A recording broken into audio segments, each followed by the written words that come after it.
And my wife is saying, she's showing me that girl, the lady that's a Trump supporter that was making fun of the guys the halftime show. Bad Bunny. Yeah. And she's like, no, this woman is real.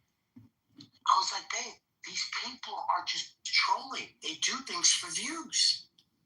She's like, you better not be doing this online. I'm like, I've been doing it the whole time. If I don't catch it, they say it's the fucking best. It's the fucking best thing to ever do.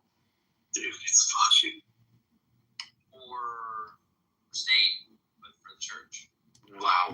This motherfucker, dude, all of our neighbors. Sometimes I just cannot believe. I can't believe it that some of these people are. That's really what they're like. I gotta get this. Like there must be some alternate motive that I'm unaware of. It's not apparent.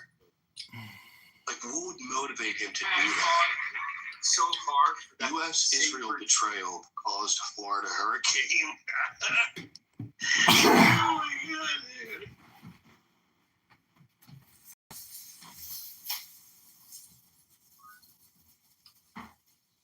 Oy vey. What do you think of that, John Kitover? How does it feel not having a golden bath? Well. Look who's decided to fucking join us. None other than our little blonde Gidget. Get those tight little buns up here, dollface. We've missed you. You fucking love this blonde little midget. I do. How are you? I'm alright, man.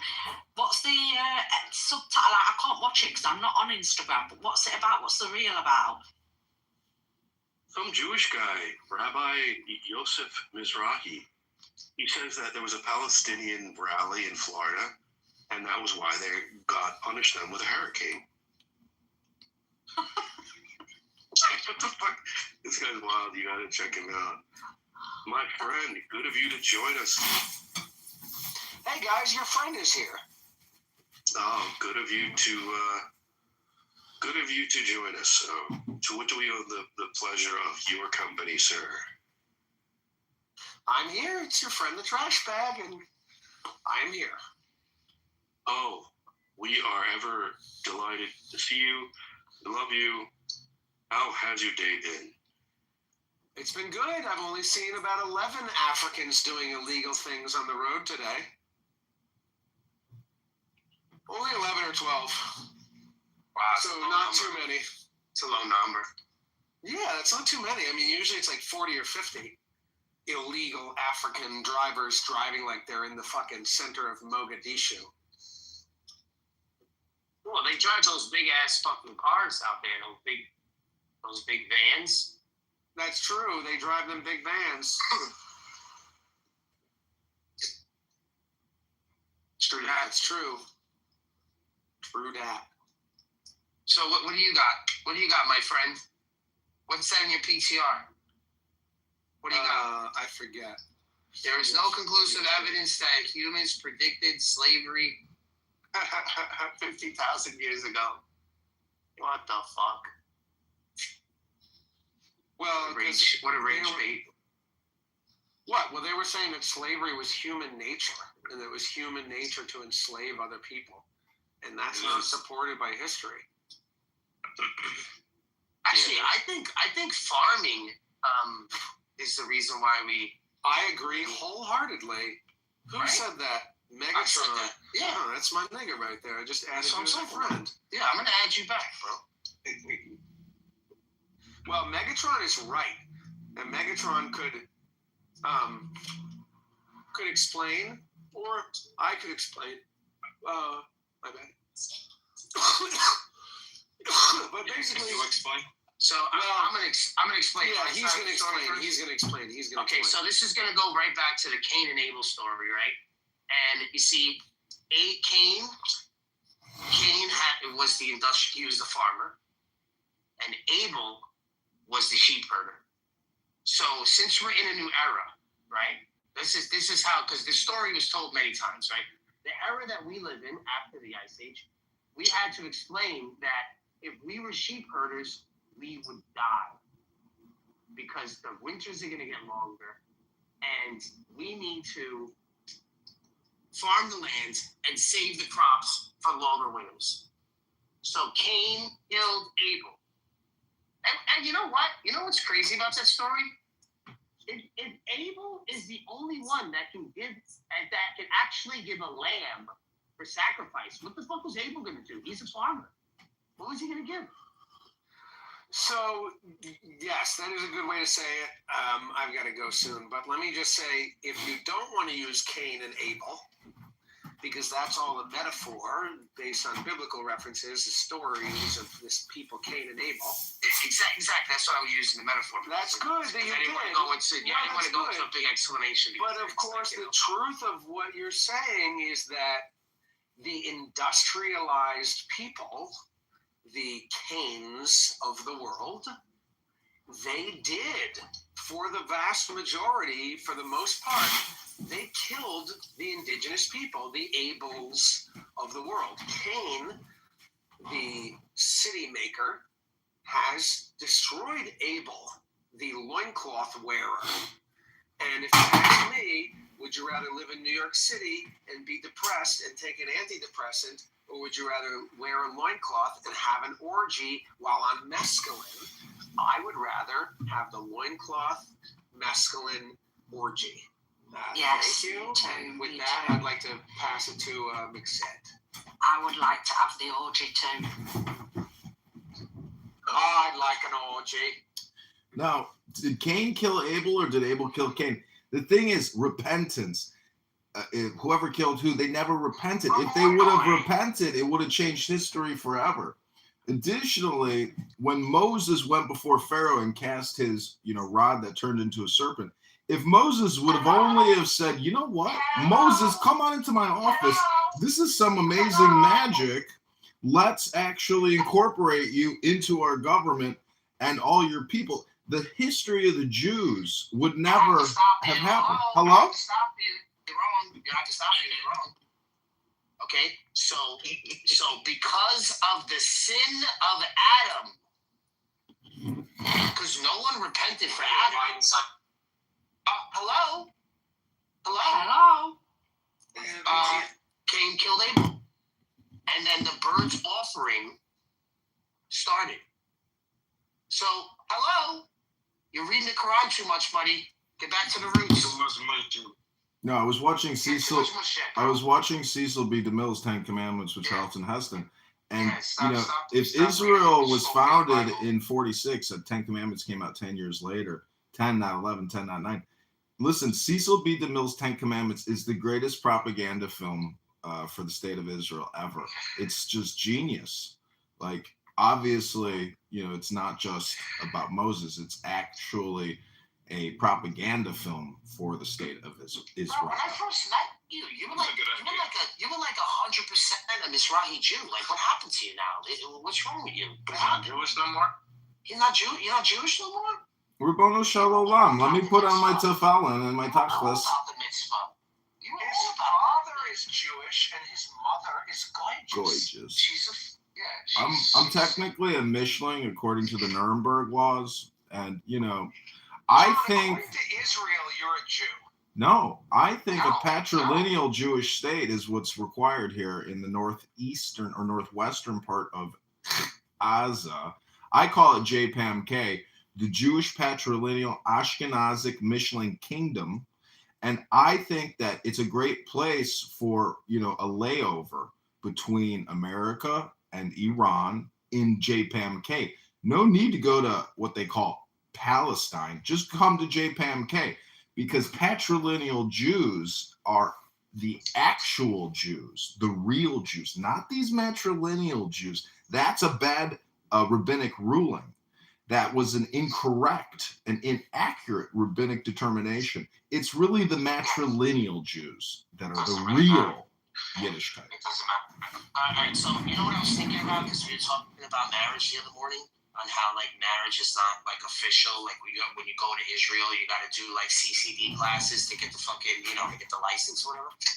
I was thinking about recording and making a YouTube and kicking off my YouTube career with making pretend that I bought tickets to Israel, right? Because I have the passport, and I want to tell my wife that I want to have a real Jewish wedding in Israel and be like, you know, like do the whole thing, and then like giving her like the face, like I really want to do it, and like just hearing her freak the fuck out. Like I want to record her freak the fuck out. I'm not going to Israel, no fucking way. Don't tell me you used a credit card for this shit. Oh my god, it'd be fucking. Oh my god, it'd be classic.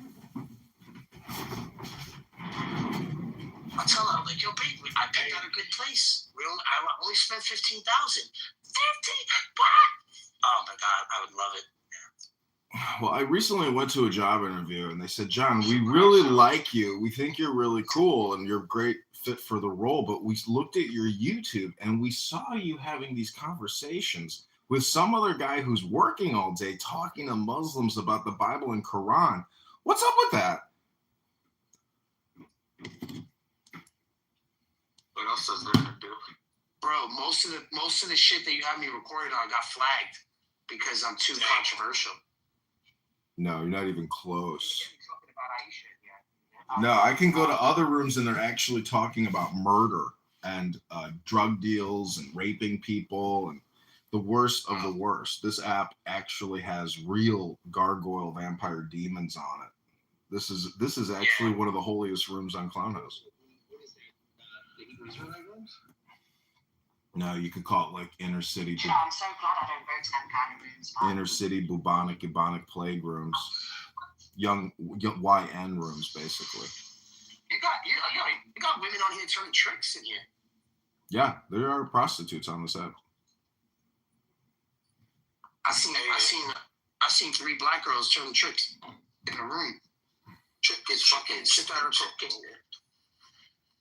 They were showing all sorts of shit on their pictures. Not Smilers. Is that a picture of Epstein? I was thinking about setting up a. Is he reading the Quran? If you do I think I might do an OnlyFans to spend $1. Send me the link. There are girls that don't even publish nudies on OnlyFans, and they've made millions. And they don't even publish nudies. Millions. That's crazy. Shows how thirsty men are. No, it just shows you that content is what's in demand.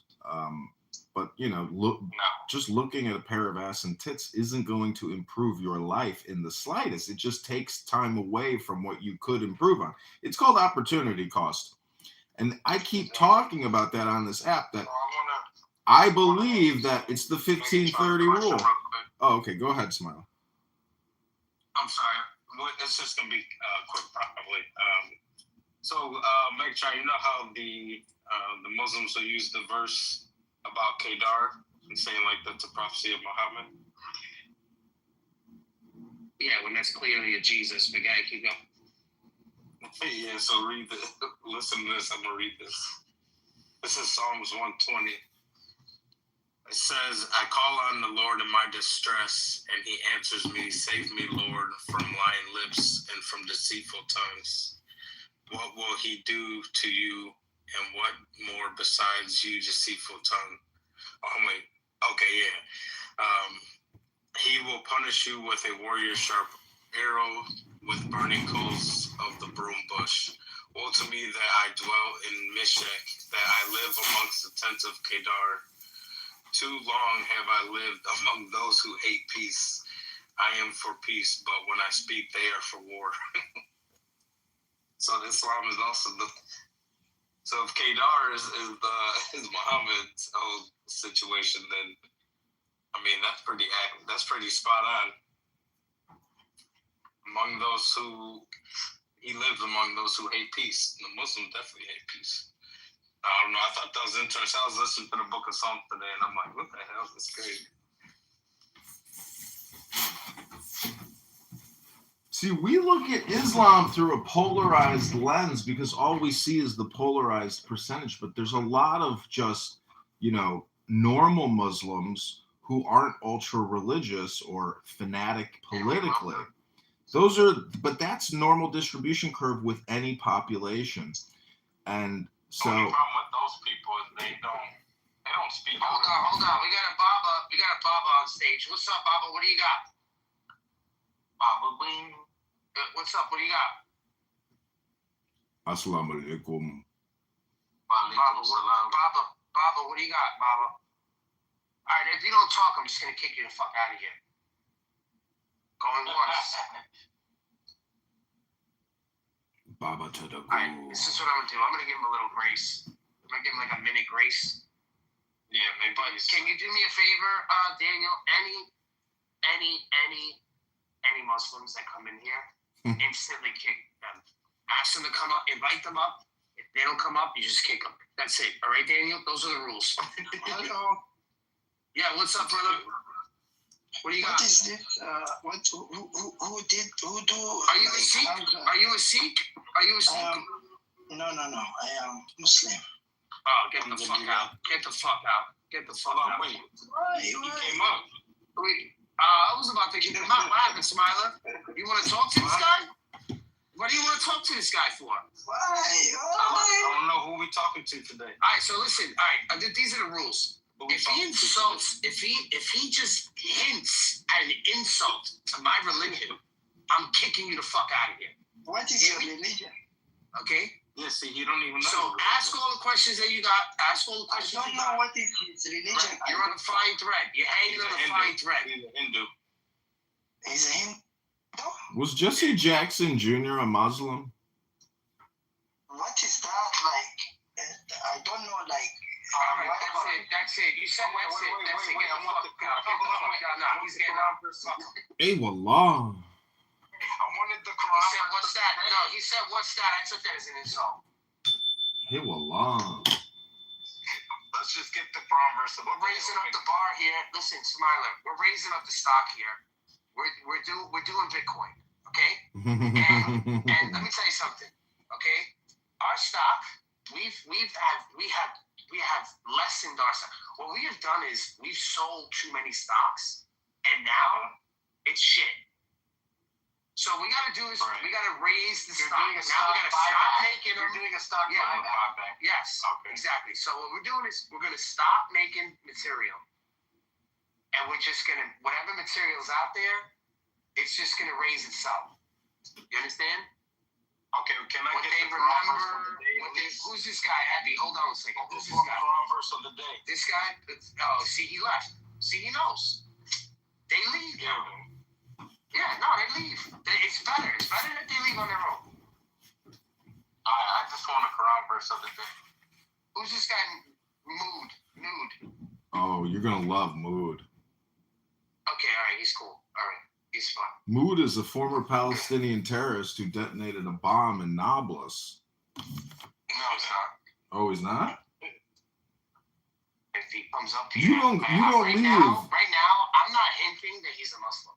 But if I get the inkling that he's a Muslim, he's gone. He's not. I'm going full jihad. I'm turning back. Well, some of us have to read books for a living. So, gentlemen, I gotta leave and start reading my book for the day. Go read. Go do the book. Go club. Big and hard. All right. Thank you. Go read the Bible. It's incredible to be able to actually have the time to read a book. It's unbelievable. So difficult to get to the financial point in your life where at noon for like the next 6 hours you could just read a book, smoke weed, and have a cocktail all day. I mean, it's like miracle. Ribono Shalom. Hashem, God, Jesus Christ is looking down on us right now saying, what are you going to do with your day? How are you going to spend your time? What are you going to say? What are you going to hear? Mr. Scumberg, Dr. Scumberg up there next to the IKEA outlet. Let's just say that Scumberg is not the coolest suburb in the world, but it's not that bad. Hello? You know this nigga lives by me? Listen, we don't talk about that stuff on here. We don't. Keep it really simple. It's all day Bible. I've also been reading The Art of Worldly Wisdom. So not many people know who Baltasar Gracian is, but he's a famous Jesuit priest. Yeah, all right, yeah. Actually, thank you for doing that. Megatron, what do you think about the Jesuits, Megatron? We gotta turn you down just a little bit. Yeah. A Jesuit? I don't know who Jesuits are. It's a Catholic Were you listening order. I know what conversation you were listening to. You were listening to Converse. Conspiracy theories. You used to listen to Converse talk about his middle knowledge of God, and he shut the fuck up. I'm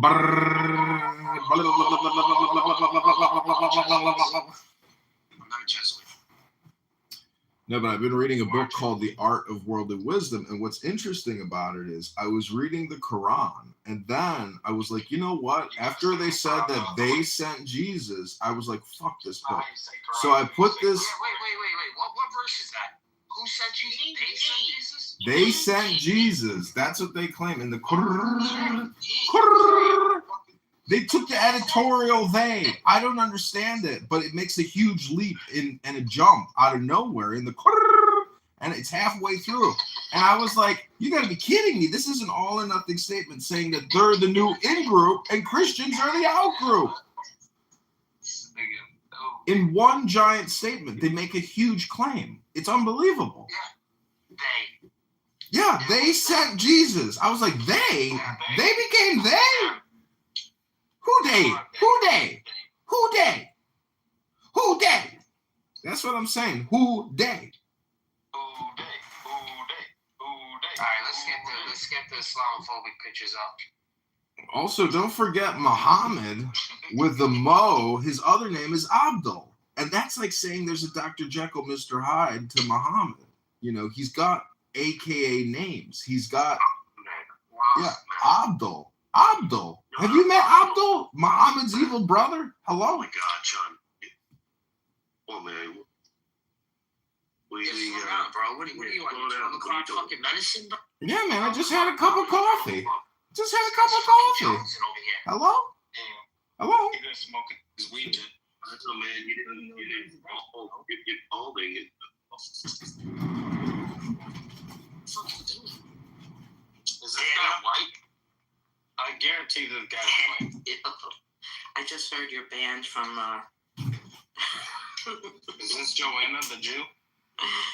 Oh my God, John Lee's room. I heard your band from John Lee's room, Daniel. I cracked up for a half hour. Was that funny? It's fucking hilarious, dude. Listen, John Lee is busy charging the batteries on his RV and putting together egg sandwiches for people. Stolen. Oh no! Everything got stolen. I think he's the biggest liar ever. Did you spend money, Joanna? No. I sent him $100. Anyway, I just told him that he needs a license to serve the homeless food. You know, what if they get sick on the food? He doesn't have a license. Oh, Joanna, relax. You can give food to anybody. Who cares about that license shit when you're homeless? I tried to start a food business for fruits, and we got stopped. Yeah, well, You can't just give food. that's a business. When we're talking about just giving food to other homeless bums that live on your street. Can I just get in here? I'll be like 10 seconds, like always. Thank you. Actually, it's not worth it. Go ahead. How's your book sales coming along, Joanna? Are we going to co-publish a book? Monthly. Yeah, this is my new book. I have the picture up here. What's it called? The Raven and the Rabbit. What the fuck? It's in my PTR. Yikes. We need to like, Joanna, we need to come up with some titles like how to start a clubhouse podcasting business. Shit like that. You know, we need you to go across these clubhouse streets, go into these rooms and start promoting how to start a successful clubhouse business and like publish that book on Amazon. See if we can't do, a couple thousand in sales this month. A clubhouse business? Yeah, who cares? Just use the word clubhouse in the name of the book. Don't worry about the copyright infringement. Right. This app is owned by Reid Hoffman, a faggot in the Epstein files. What's the content? Pedophile from the Epstein files. Don't worry about this app. It's garbage. What do you want me to write about? Reid Hoffman and how he's a fucking pedo. We'll claim that you can get rich on Clubhouse. And don't center yourself, please. Anyway, Daniel, there's 3 people that are blocked. What? Dude. There's 3 people that are blocked. That's why it's funny. P. Mars, Tom Rabbit, and you. Is that fucking hysterical, bro? And he just said it in his calm voice. He's like, I can't allow Daniel Nero on stage. Oh my God, I couldn't take. You're cruel, Joanna. This poor guy's homeless. His batteries got stolen. That about he's selecting who he's going to interact with. I mean, give me a fucking break. This he's an absolute nutter. Yeah. You are in the same category as He's a YouTuber now, though. Come on. I'm his #1 YouTube subscriber, guys, and you guys don't even have a YouTube channel yet. A little less. I will. I'm gonna actually leave, but I just want to say that Megatron needs a YouTube channel. However, Less is more, though. And you ever? no, I do have to go. I do have to go. You have like a toe, like a big toe thumb. Big toe thumb? No, I got a Chuck big. gets real sensitive when we talk about baldness. He's bald. I got some cool hats. Don't you know that Caesar covered up his baldness with laurels? I am covering up my baldness with laurels too. It's not about what you say you are. It's about what you do. I'm a candidate for Congress, guys. I don't think you. So, where's the Wells Fargo around here? Oh, goodness. You didn't do that? Well, you could have texted me that you were going to. Texted you? I don't have time to do anything right now. I know, I'm just saying. What do you think I'm going to do? Like, do 3 things and then Google? You never informed me. You never informed me. What, the seat? Yeah, it's packed. What do you think? Listen, I'm not trying. Listen. Just don't talk. Yeah. So you never. I'll have to talk. Wait. I'm online right now. I'm doing my ministry right now, just so that you know. Okay? That's why I'm doing a lot of things. I had to leave food with Miguel. This seat was completely full like this. If I didn't leave it, I almost left. Here's the Wells. Well, the Bank of America is just 1 block away from here. Then take the first right. Well, This is 1 block. Let me see the map. Okay, I'm gonna go to Bank of America first, not Wells. This is ridiculous. We have to go to Wells places, but whatever.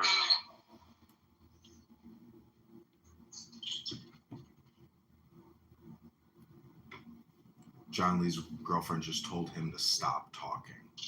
You never set up your PIN number for your credit? No, I don't.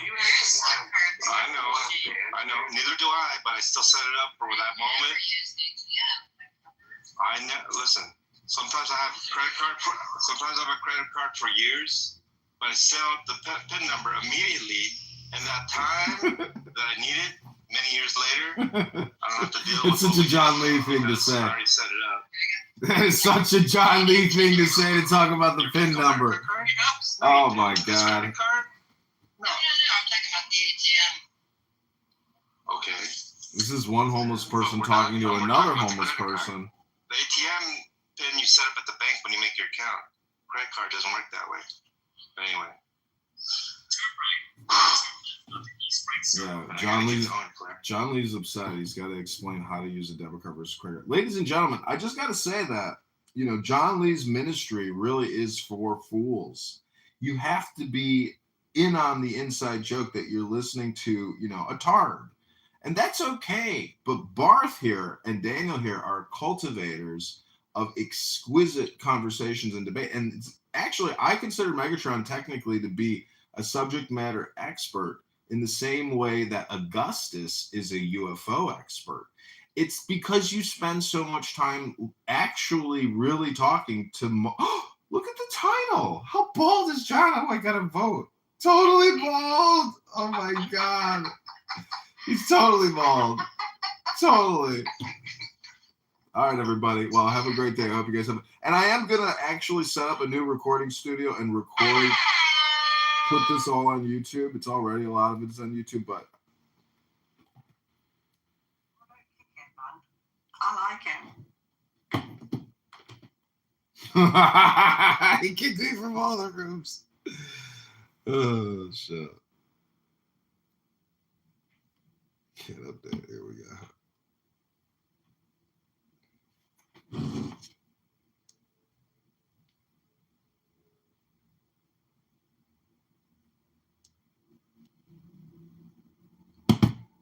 So anyway, so I'm thinking about setting up at OnlyFans. What shall I sell on there? Well, you're opening an OnlyFans. Yeah, maybe I'm going to make some dollar, man. Okay, so Bruno Mars is. You need he has to. a Puerto Rican I know exactly what we're gonna do. It's Filipino. A Filipino mother.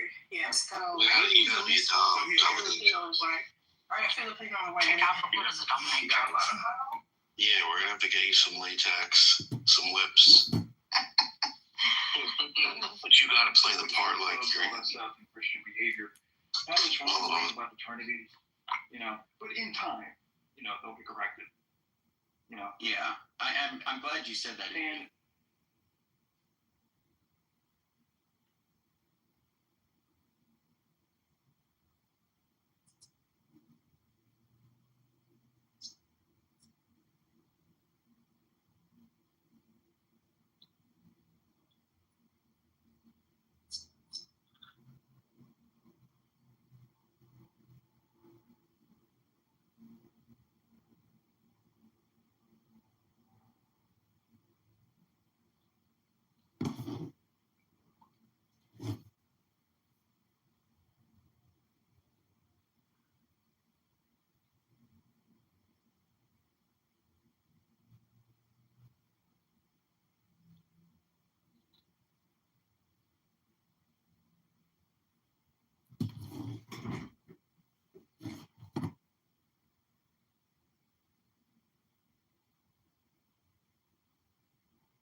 Okay, everybody, this is Baltasar Gracian. Please stand to your feet as we receive a champion for justice, our United States Senator. Wait, which one?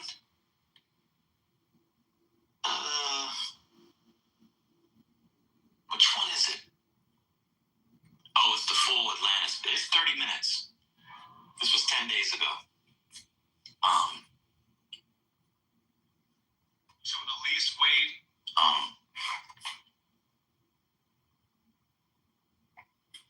Any comments on that before? Okay, this is Baltasar Gracian, Art of Wisdom.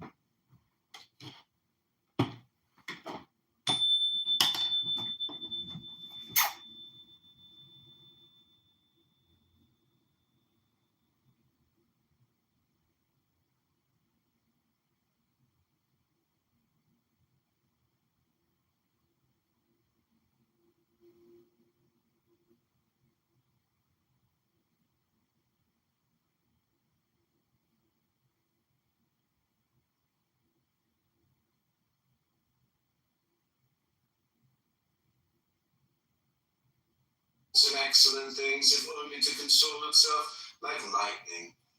Censure strikes the highest places. So let Homer, nod at times, pretend that your intelligence or courage, though not your prudence, has committed some act of carelessness. That way my malevolence will calm down, and not burst its bubble of poison. This is like waving a red cape in front of the bull of envy in order to escape with immortality.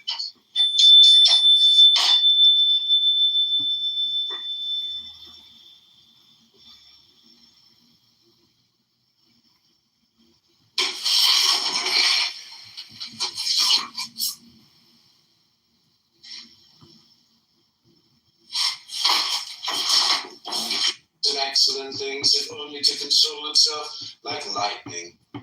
Censure strikes the highest places, so that Homer nodded time.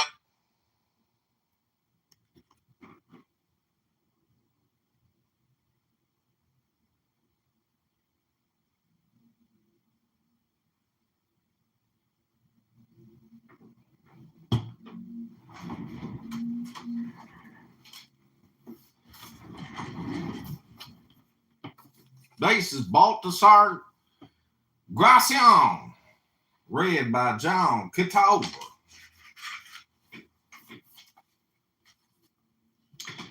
A stomach for big helpings of fortune. The body of prudence should have a big gullet. A great talent is made up of great parts. If you deserve the best luck, don't eat your fill of good luck. What is surefit to some is hunger to others. Some people waste exquisite food because they have no stomach for it. They weren't born for and aren't accustomed to high occupations. Their relations with others turn to vinegar, and a false sense of honor clouds their head and makes them lose it. They grow dizzy in high places and are beside themselves because there is no room in them for luck. Let the great person show that he still has room for better things, and carefully avoid all that would show a narrow heart.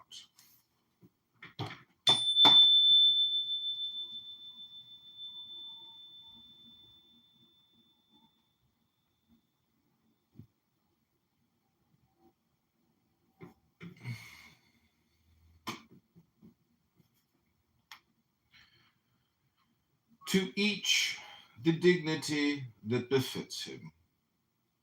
Not everyone is a king, but your deeds should be worthy of one, within the limits of your class and condition. A regal way of doing things, sublimity of action, a lofty mind. You should resemble a king in merit, if not in reality. For true sovereignty lies in integrity. You won't envy greatness if you yourself can be a norm of greatness. Especially those who are near the throne should acquire something of true superiority. They should share the moral gifts of majesty rather than the pomp, and aspire to things lofty and substantial rather than to imperfect vanity.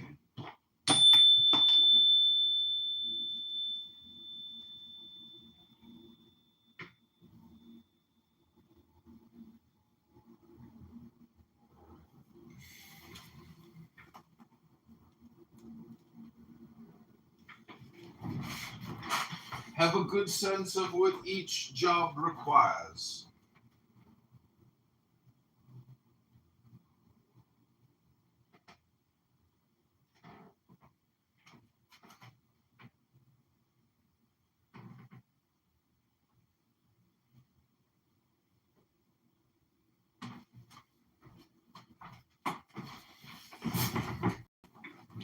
Jobs vary, and it takes knowledge and discernment to understand the variety. Some jobs take courage, others subtlety. The easiest ones are those that depend on honesty, the most difficult those that require artifice. The former require only natural talent, the latter all sorts of attentiveness and vigilance. It is much work to govern men, and even more, fools, madmen. It takes double intelligence to rule those who have none. The job that is unbearable is the one that takes over the whole person, working full-time always in the same manner. Far better are the jobs we don't grow bored with, where variety combines with importance and refreshes our taste. The jobs most respected are the ones that entail the most or least dependence, and the worst are those that make us sweat the hardest, both here and even harder in the hereafter. Bull Rush! Power Rush!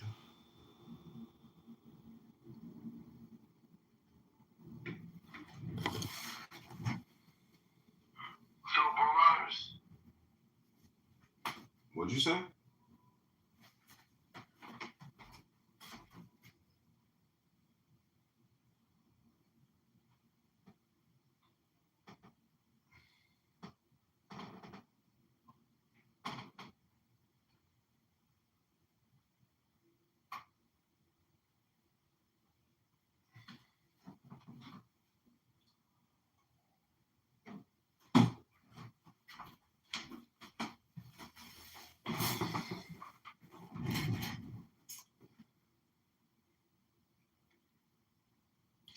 Don't be tiresome. Don't have only one theme, one obsession. Brevity is pleasant and flattering, and it gets more done. It gains in courtesy what it loses in curtness. Good things, if brief, twice good. Badness, if short, isn't so bad. Quintessences work better than farragos. Everyone knows that a tall person is rarely an intelligent one, but it's better to be tall in stature than long in conversation. Some people are better at disturbing than adorning the universe. Useless trinkets shunned by all. The discreet person should avoid tiring others, especially the great, who are very busy. It would be worse to irritate one of them than the rest of the world. Well said is quickly said.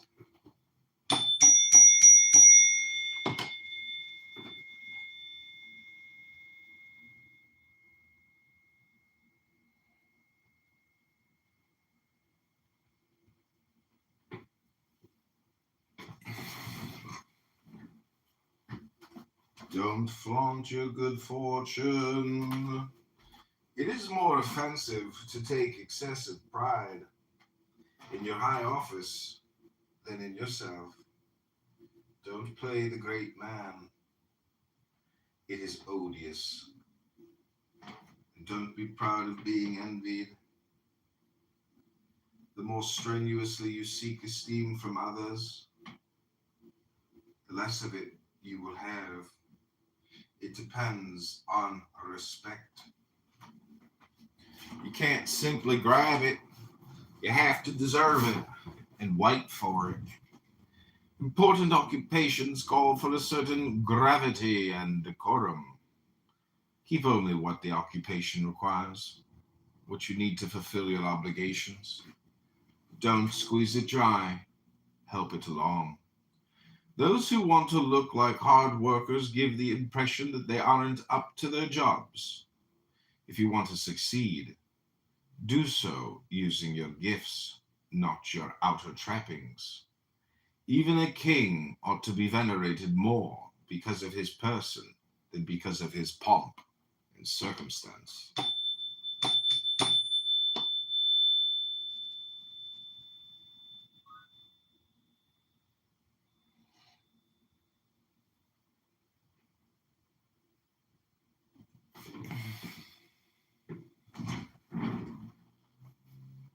Don't look self-satisfied. Don't go through life feeling discontent with yourself, which is timidity, or satisfied, which is foolishness. Self-complacency usually arises from ignorance, and it leads to a foolish happiness. It tickles the taste but ruins the reputation. Unable to discern the high perfection of others,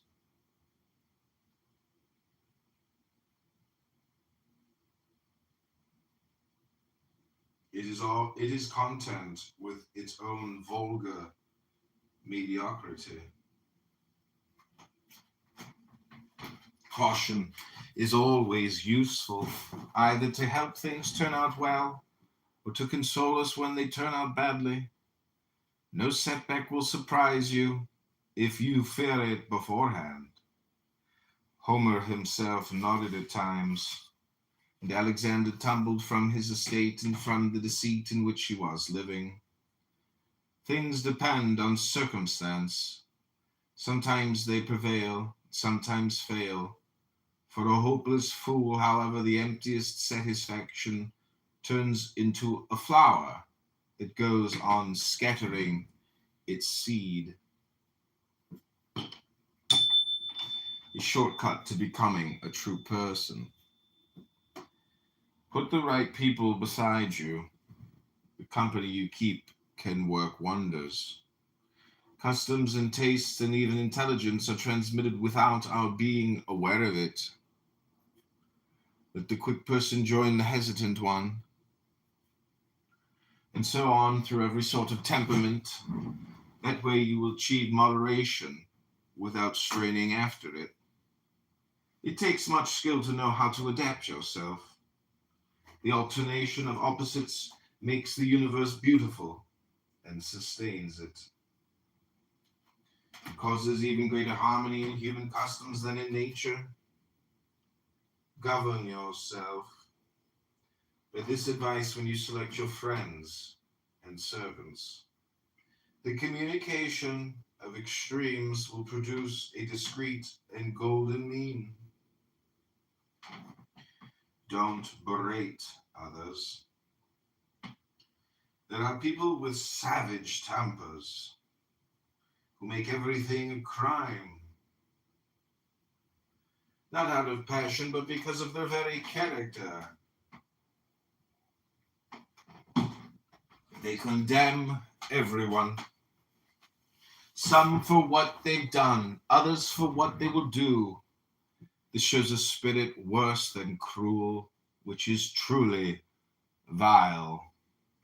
They criticize others so exaggeratedly that they make motes into beams in order to poke out eyes.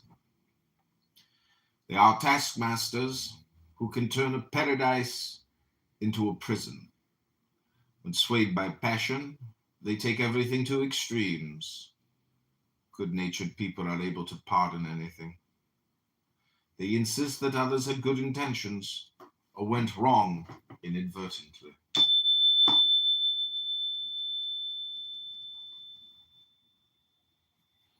Don't wait to be a setting sun.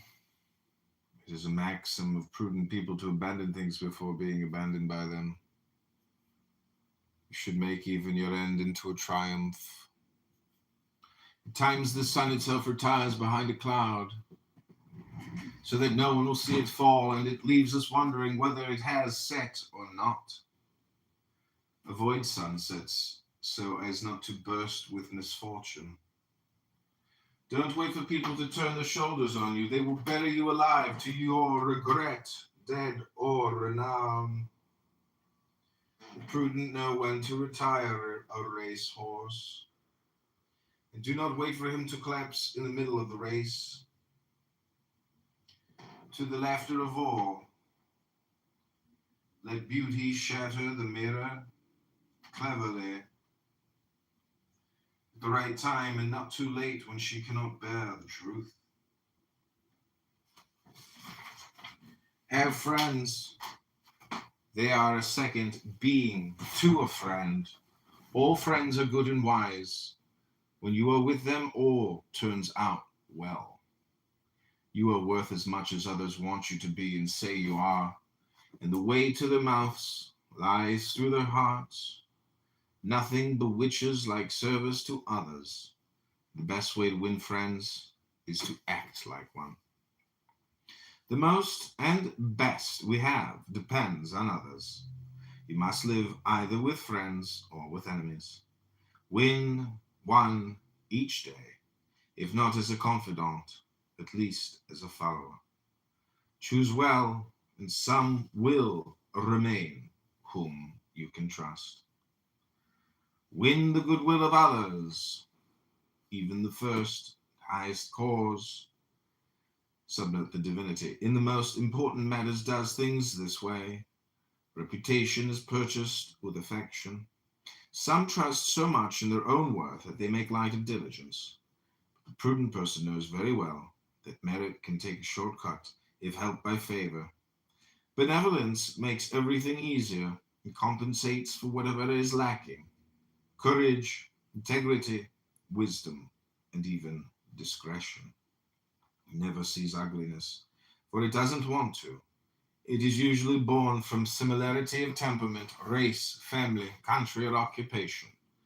In the spiritual realm, benevolence bestows talent, favor, reputation, and merit. Once one wins it, this is difficult. It is easily kept. You can make an effort to win it, but you must also know how to use it.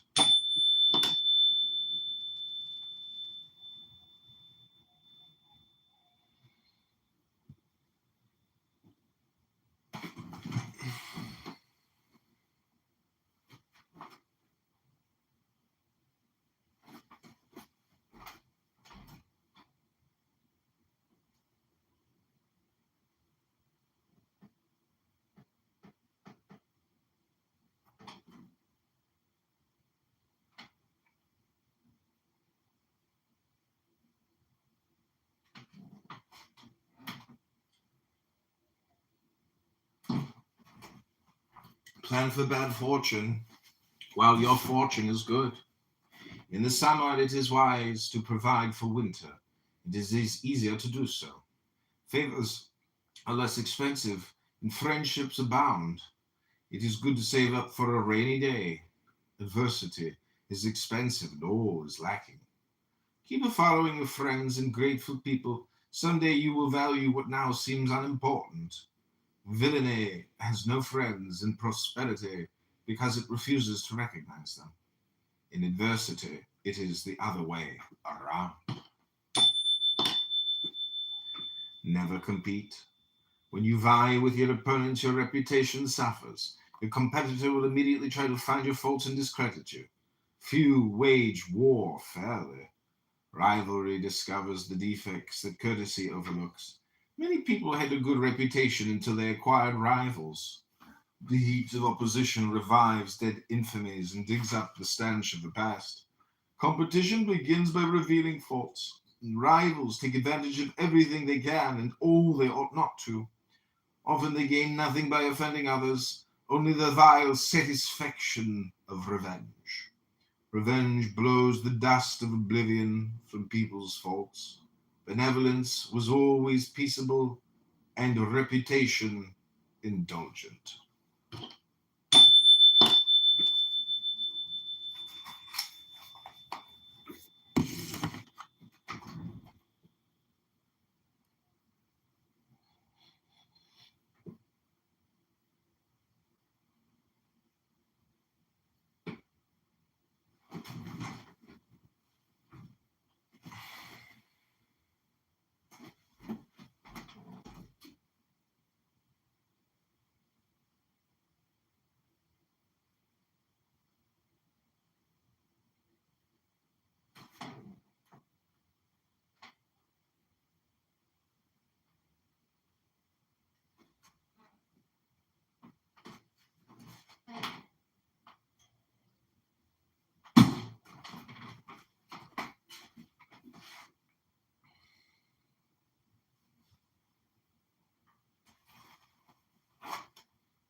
You trace the lines on a page that's worn and bent, marginalia from another time, little notes of what they meant, coffee stains on chapter 10.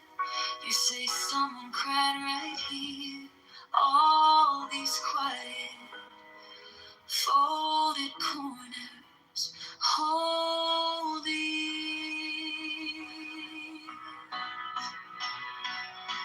Teach me the wisdom of books, but the intelligence of love reads between the lines.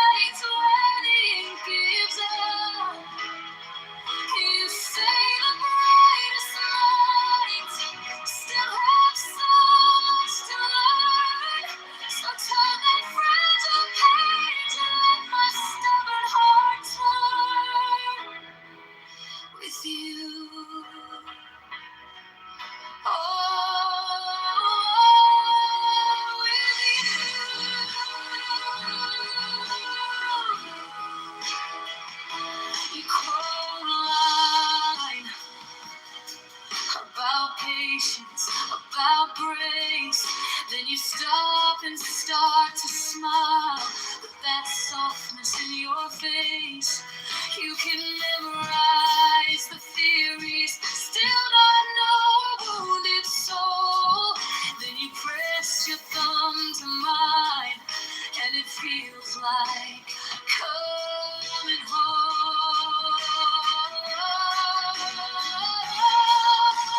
Teach me the wisdom of books, but the intelligence of love, where apology is gentle and forgiveness is love. You say the bravest hearts are the first ones to return. So turn that fragile cage and let my restless heart learn from you.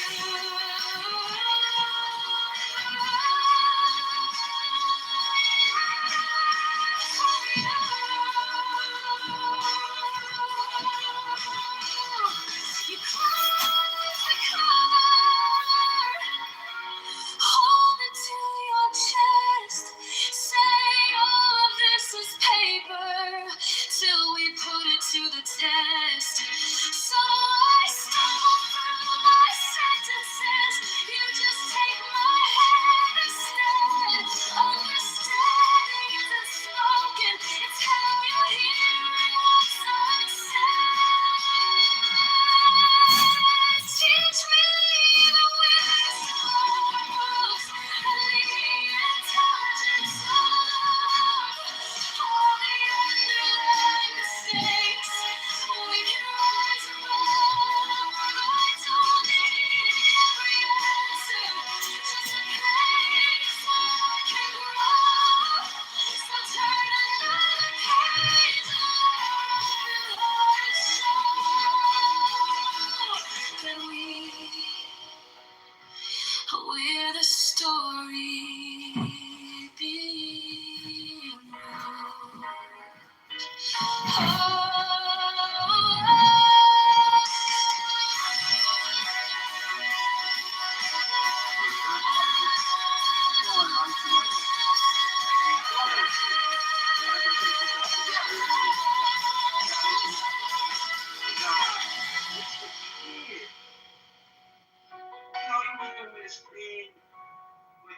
He hadn't even got to the New York just yet.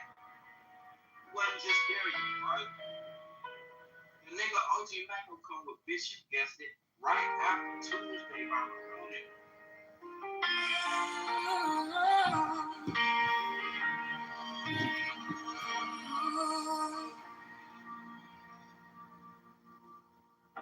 You trace the lines on a page that's worn and bent.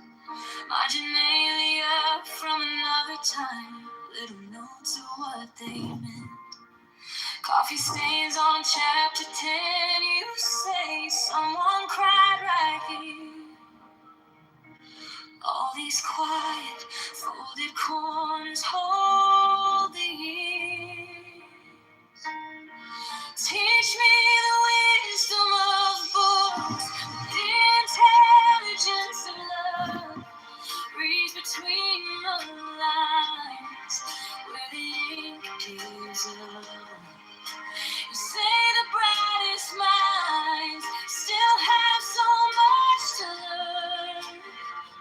So turn that fragile page and let my stubborn heart turn with you.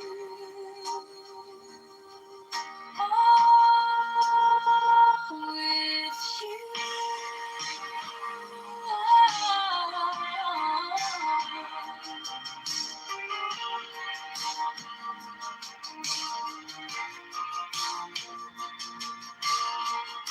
You quote a line about patience, about grace. Then you stop and start to smile with that softness in your face.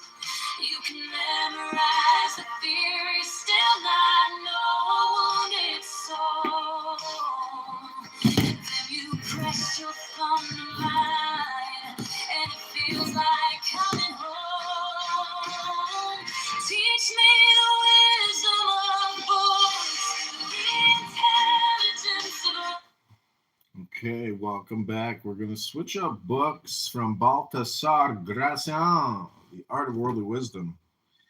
We're going to move on to working on Eliphas Levi's Secret Keys book,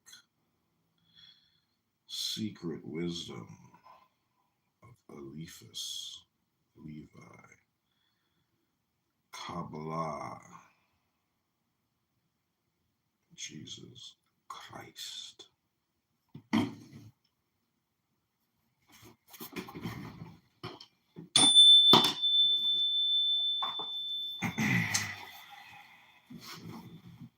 Number 19. It is the number of light. It is the existence of God proved by the very idea of God. The one must say that being is the universal tomb where, by an automatic movement, stirs a form forever dead and corpse-like, or one must admit the absolute principle of intelligence and of life. Is the universal light dead or alive?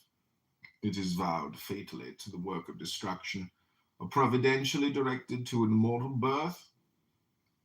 If there be no God, intelligence is only a deception, for it fails to be the absolute, and its ideal is a lie. Without God, being is a nothingness affirming itself, life a death in disguise, and light a night forever deceived by the mirage of dreams. The first and most essential act of faith is then this: being exists, and the being of beings, the truth of being, is God.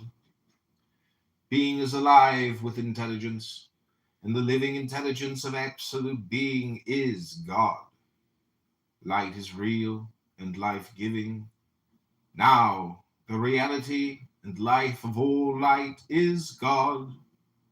The word of universal reason is an affirmation and not a negation. How blind are they who do not see that physical light is nothing but the instrument of thought?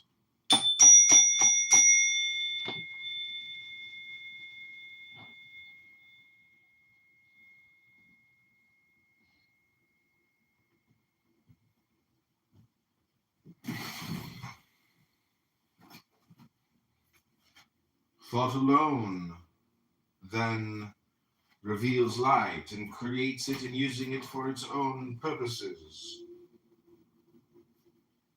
The affirmation of atheism is the dogma of eternal night. The affirmation of God is the dogma of light. We stop here at the number 19. Although the sacred alphabet has 22 letters, but the first 19 are the keys of occult theology. The others are the keys of nature. We shall return to them in the third part of this work. Let us resume what we have said concerning God by quoting a fine invocation borrowed from the Jewish liturgy. It is a page from the Kabbalistic poem Ketha Malkuth by Rabbi Solomon, son of Gabriel. Thou art one, the beginning of all numbers, and the foundation of all buildings. Thou art one, and in the secret of thy unity the most wise of men are lost, because they know it not. Thou art one, and thy unity neither wanes nor waxes, neither suffers any change.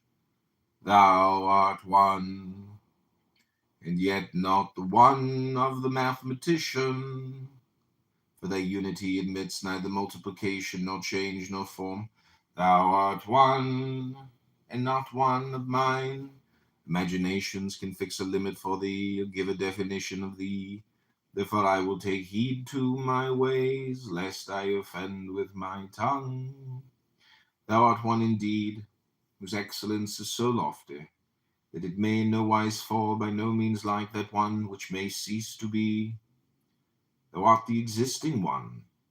Nevertheless, the understanding and the sight of mortals cannot attain thine existence, nor place in thee the where, the how, the why. Thou art the existing one, but in thyself, since no other can exist beside thee.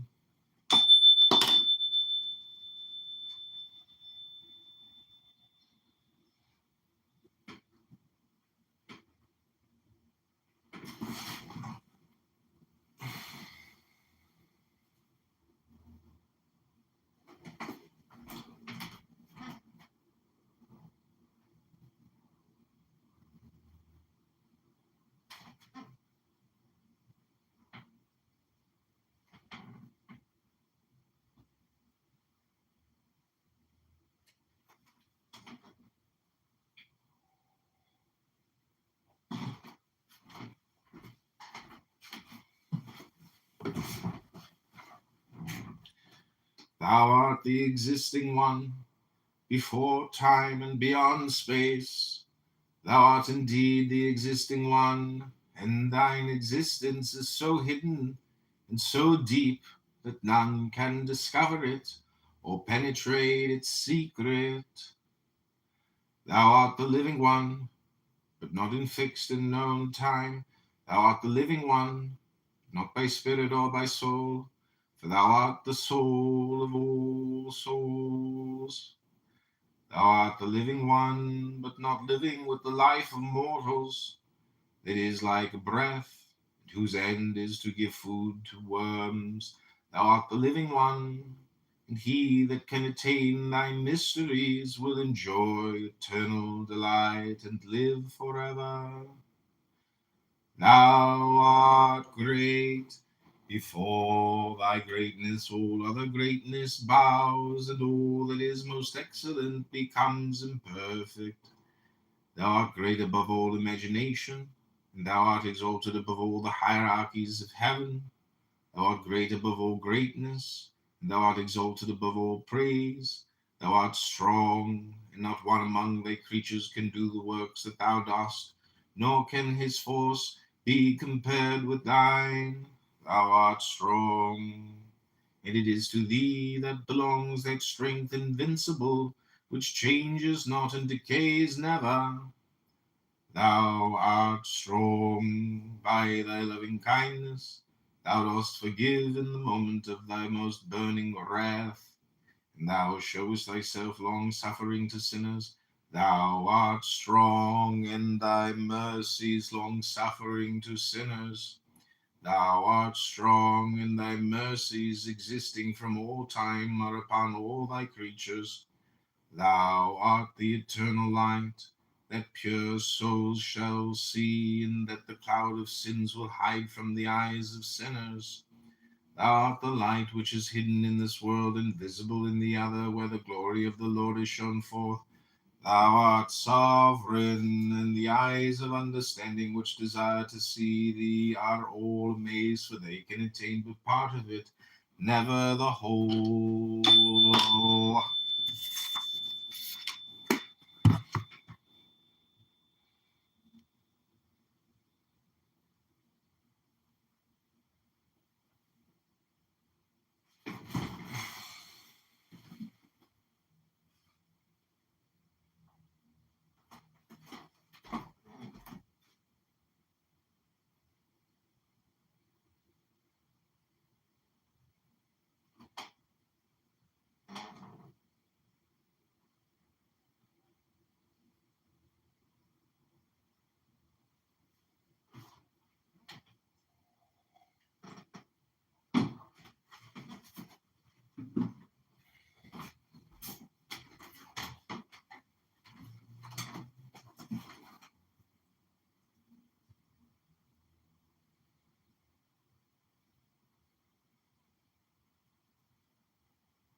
And forgiveness is love. You say the bravest hearts are the first ones to return. So turn that fragile page and let my restless heart learn from you. Yeah, from you.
drew maps on the backs of receipts, tiny plans in the dark of a cheap backseat. Taught myself how to fail with my teeth clenched tight, how to stare down every locked door like it owed me a life. This is the wisdom of success. Blueprints in my blood. My love in every scar, a secret test. Every no, a loaded truck. I feel the line reach out, pressure, turn all that friction into gold. This is the wisdom of success. I never did what I was told.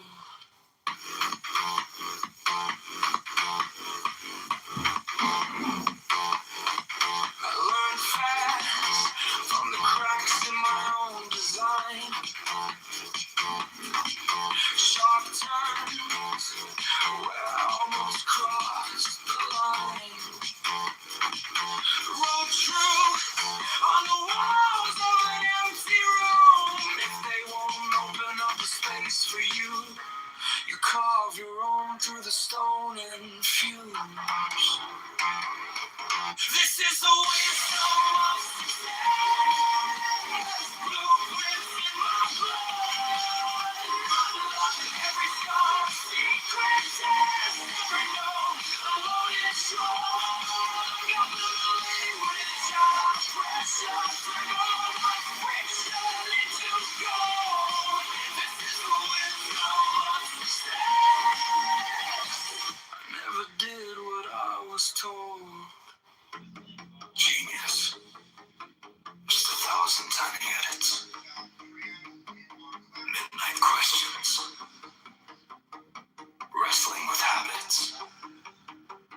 I keep my doubts like tools on a metal rack. They cut deep, but they keep me sharp. Keep me coming back.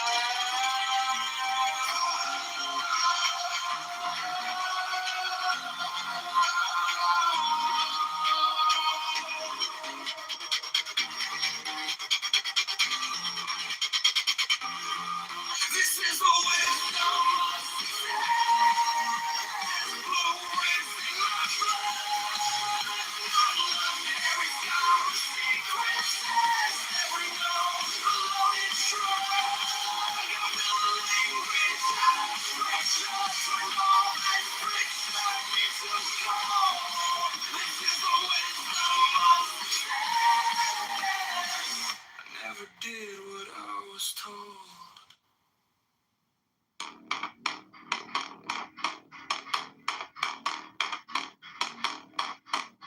I drew maps on the backs of receipts, tiny plans in the dark of a cheap backseat. Taught myself how to fail with my teeth clenched tight, how to stare down every locked door like it owed me life. This is the wisdom of success. Blueprints in my blood. Now I look every scar, a secret test. Every no, a loaded drum. I built a language out of pressure. Turn all the friction into gold. This is the wisdom of success. I never did what I was told. I learned fast from the cracks in my own design. Sharp turns where I almost crossed the line. Road truths on the walls of an empty room. If they won't open up a space for you, you carve your own through stone and fume. This is the wisdom of success. Blueprints in my blood.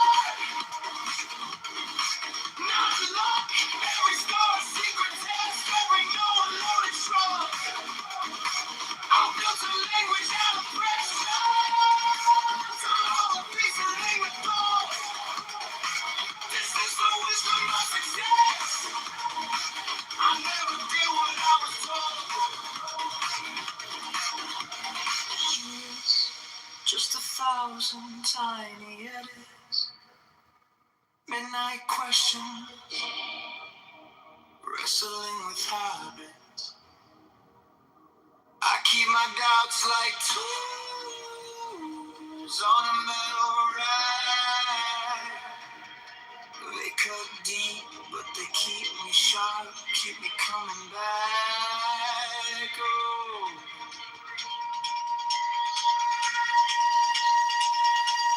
This is the wisdom of success. Blueprint in my blood. Now I look, every scar a secret test, every no alone is true. I built a language out of pressure. Turn out the friction in the gold. This is the wisdom of success. I never did what I was told.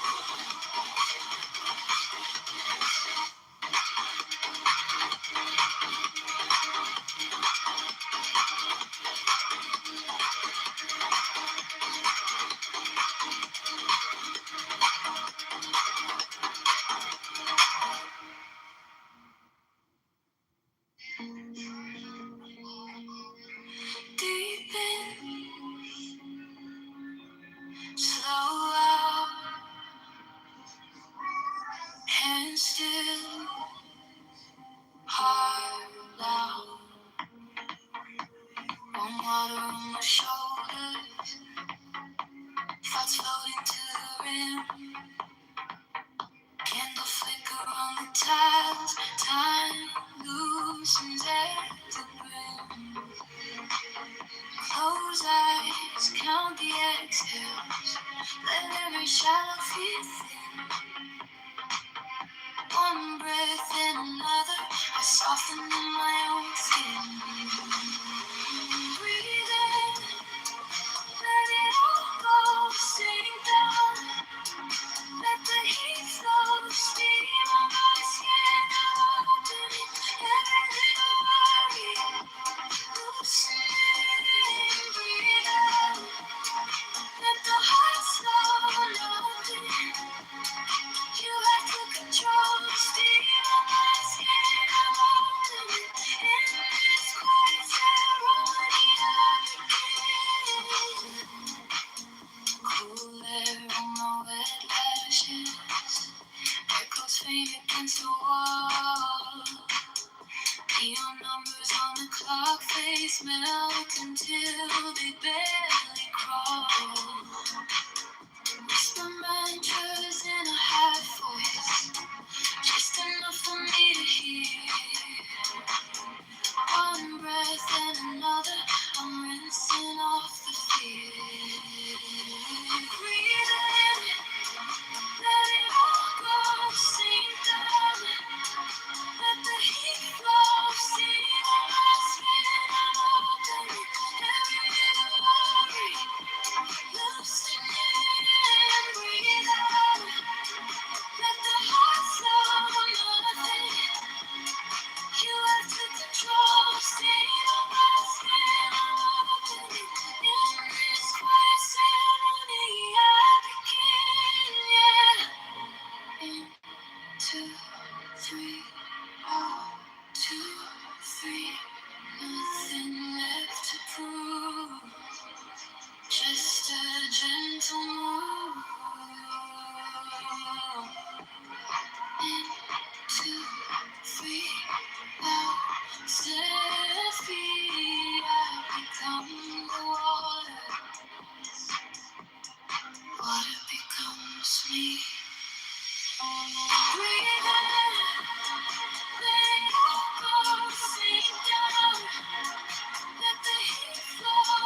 thoughts floating to the rim. Can flicker on the tiles. Time loosens at the brim. Close eyes, count the exhales. Let every shadow feel thin. One breath, then another. I sigh through autumn skin. Breathe in, let it all go. Sink down, let the heat flow. Steam on my skin. I'm opening every little worry, loosening. Breathe out, let the heart slow. Nothing you have to control. Steam on my skin. I'm opening this quiet ceremony. I begin.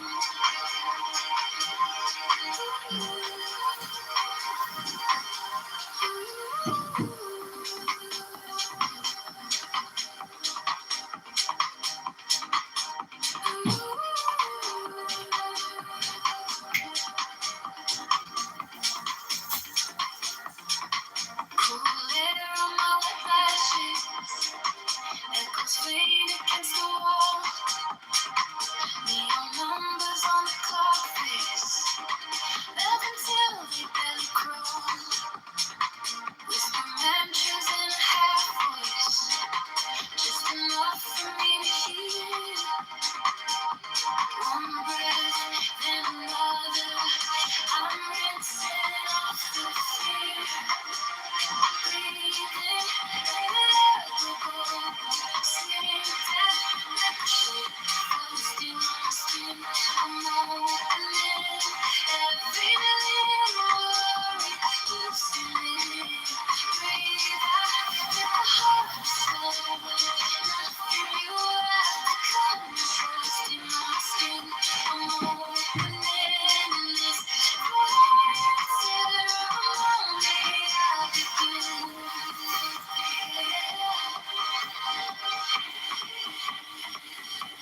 In, 2, 3, out, 2, 3. Nothing left to prove. Just a gentle move. In, 2, 3, out, set free. I become water becomes me. Breathe in, let it all go. Sink down, let the heat flow. Steam on my skin. I'm opening every little worry, loosening. Breathe out, let the heart slow. Nothing you have to control. Steam on my skin. I'm opening this quiet ceremony.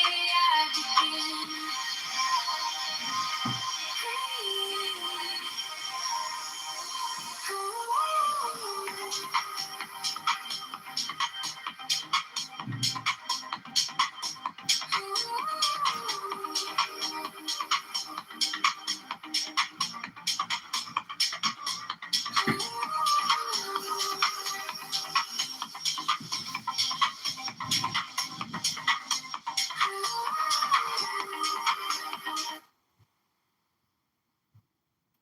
Okay, we're reading from Eliphas Levi.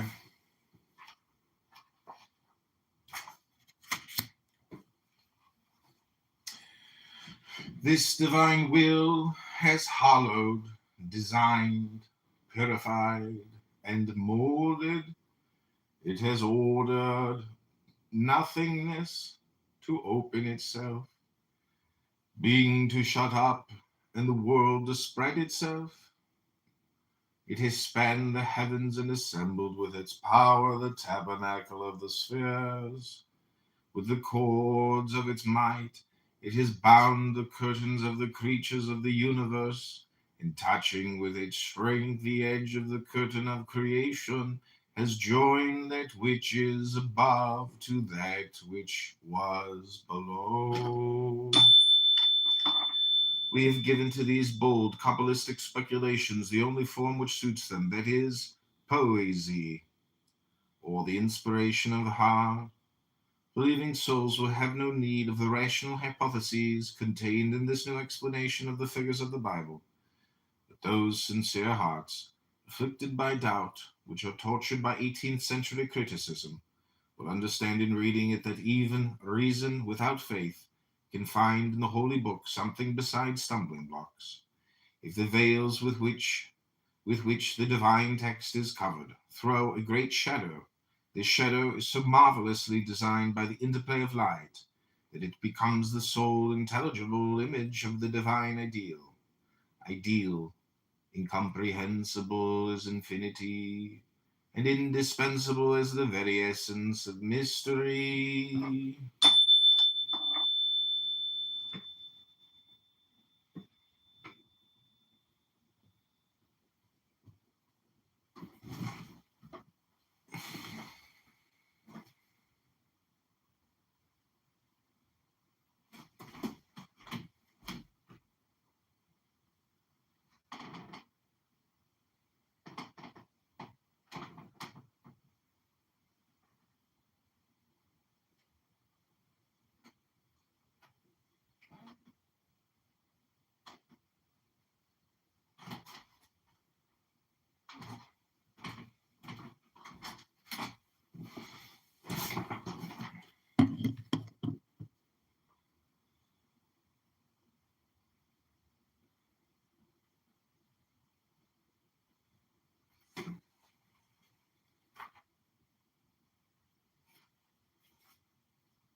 Somebody messaged me that I know was like, "What's up with all the profiles, John?" I'm like, "Oh, it's called art. What'd you think you were doing on all the social media platforms?" Thou art the God of gods, and all thy creatures bear witness to it. And in honor of this great name they owe thee all the worship. Thou art God, and all created beings are thy servants and thy worshippers. Thy glory is not tarnished, although men worship other gods, because their intention is to address themselves to thee. They are like blind men who wish to follow the straight road but stray. One falls into a well, the other into a ditch. All think that they are come to their desire, yet they have wearied themselves in vain. But thy servants are like men of clear sight, traveling upon the high road. Never do they stray from it, either to the right hand or the left, until they are entered into the court of the king's palace. Thou art God, who by thy Godhead sustainest all beings, and by thy unity dost bring home all creatures. Thou art God, and there is no difference between thy deity, thy unity, thy eternity, and thy existence, for all is one and the same mystery. Although names vary, all returns to the same truth. Thou art the knower, and that intelligence which is the source of life emanates from thyself.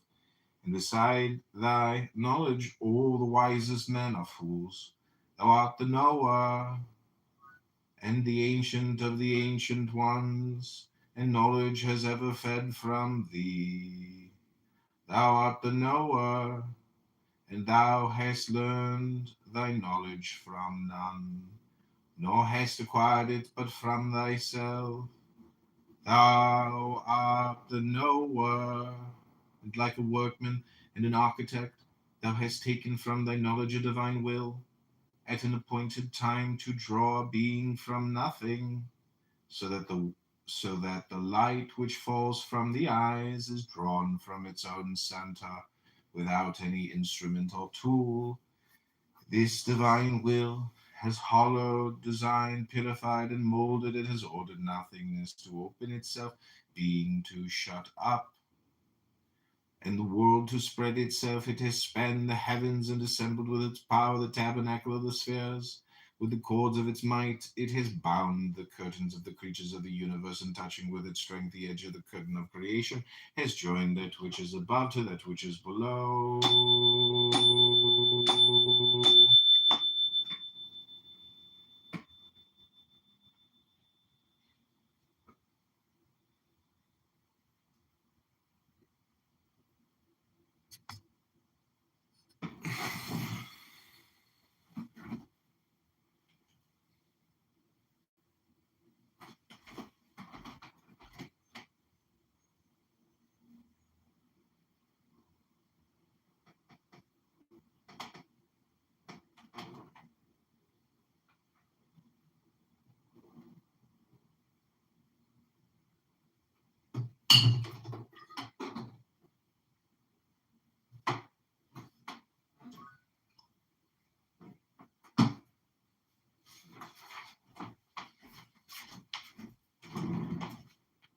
What up, Danny? I was just reading an interesting prayer, a Kabbalistic prayer. Very interesting.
Okay, this is Article 2, Solution of the Second Problem. True religion. Religion exists in humanity like love. Like it, it is unique. Like it, it either exists or does not exist in such and such a soul, but whether one accepts it or denies it, it is in humanity. It is then in life, it is in nature itself. It is an incontestable fact of science and even of reason. True religion is that which has always existed, which exists today and will exist forever. One may say that religion is this or that. Religion is what it is. This is the true religion, and the false religions are superstitions imitated from her, borrowed from her, lying shadows of herself. One may say of religion what one says of true art. Savage attempts at painting or sculpture are the attempts of ignorance to arrive at the truth. Art proves itself by itself, is radiant with its own splendor, is unique and eternal like beauty. The true religion is beautiful, and it is by that divine character that it imposes itself on the respect of science and obtains the assent of reason. Science dare not affirm or deny those dogmatic hypotheses which are truths for faith, but it must recognize by unmistakable characters the one true religion, that is to say, that which alone merits the name of religion, in that it unites all the characters which agree with that great and universal aspiration of the human soul.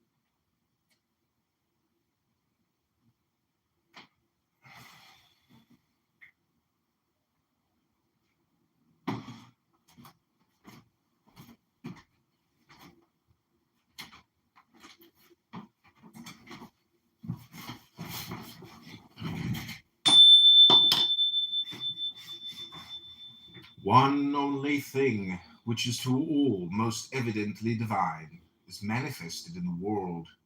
It is charity. The work of true religion should be to produce, to preserve, and to spread abroad the spirit of charity. To arrive at this end, she must herself possess all the characteristics of charity, in such a manner that one could define her satisfactorily in naming her organic charity. Now, what are the characteristics of charity? It is St. Paul who will tell us. Charity is patient. Patient like God, because it is eternal as He is. Suffers persecutions, never persecutes others. It is kindly and loving, calling to itself the little and not repulsing the great. It is without jealousy. Of whom and of what should it be jealous? Is it not that better part which shall not be taken away from it? It is neither quarrelsome nor intriguing. It is without pride, without ambition, without selfishness, without anger.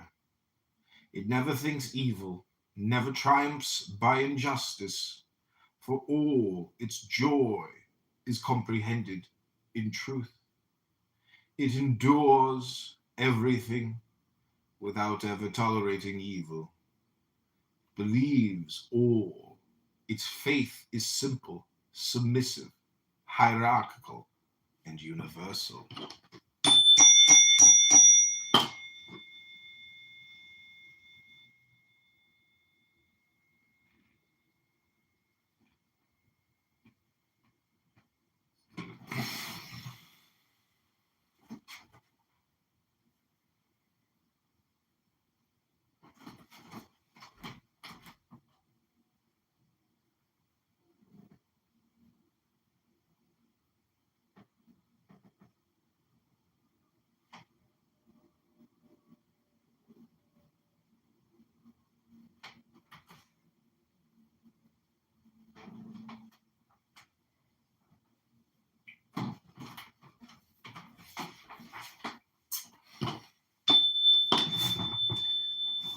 It sustains all and never imposes burdens which it is not itself the first to carry.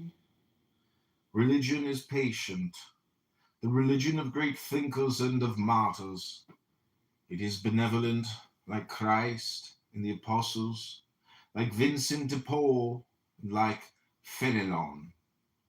It envies not either the dignities or the goods of the earth. It is the religion of the fathers of the desert, of St. Francis and of St. Bruno, of the Sisters of Charity and of the brothers of St. Jean de Dieu. It is neither quarrelsome nor intriguing. It prays, does good, and waits. It is humble, it is sweet-tempered. It inspires only devotion and sacrifice. It has, in short, all the characteristics of charity, because it is charity itself. Men, on the contrary, are impatient, persecutors, jealous, cruel, ambitious, unjust, and they show themselves as such, even in the name of that religion which they have succeeded in calumniating, but which they will never cause to lie. Men pass away, but truth is eternal. Daughter of charity and creator of charity, in her own turn, true religion is essentially that which realizes. She believes in the miracles of faith, because she herself accomplishes them every day when she practices charity. Now, a religion which practices charity may flatter herself that she realizes all the dreams of divine love. Moreover, the faith of the hierarchical church transforms mysticism into realism by the efficacy of her sacraments. No more signs, no more figures whose strength is not in grace, and which do not really give what they promise. Faith animates all, makes all in some sort visible and palpable. Even the parables of Jesus Christ take a body and a soul. They show at Jerusalem the house of the wicked rich man. The thin symbolisms of the primitive religions overturned by science and deprived of the life of faith resemble those whitened bones which covered the field that Ezekiel saw in his vision. The spirit of the Savior, the spirit of faith, the spirit of charity has breathed upon this dust, and all that which was dead has taken life again. So really that one recognizes no more yesterday's corpses in these living creatures of today. And why should one recognize them? Since the world is renewed, since St. Paul burned at Ephesus the books of the Hierophants, was then St. Paul a barbarian? And was he committing a crime against science? No, but he burned the winding sheets of the resuscitated that they might forget death. Why then do we today recall the Kabbalistic origins of dogma? Why do we join again the figures of the Bible to the allegories of Hermes? It is to condemn St. Paul. Is it to bring doubt to believers? No. Indeed, for believers have no need of our book. They will not read it. They will not wish to understand it. But we wish to show to the innumerable crowd of those who doubt that faith is attached to the reason of all the centuries, to the science of all the sages. We wish to force human liberty to respect divine authority, reason to recognize the basis of faith, so that faith and authority in their turn may never again prescribe liberty and reason.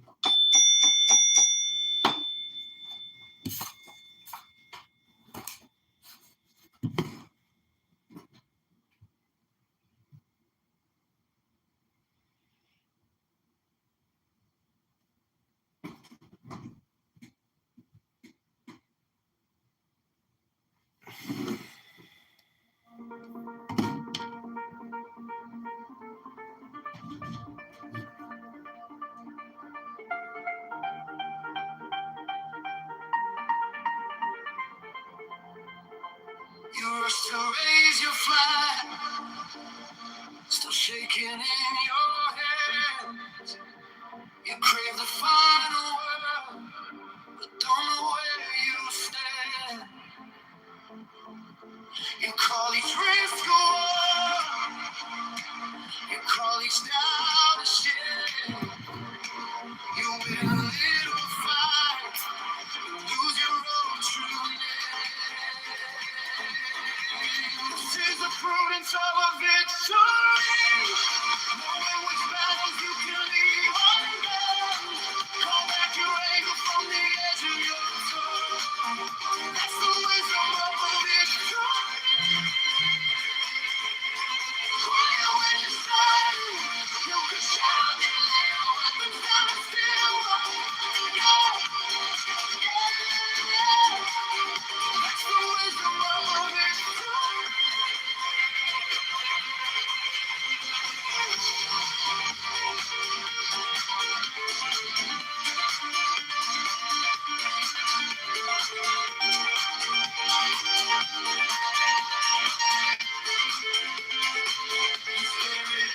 Every bruise is proof that you were right.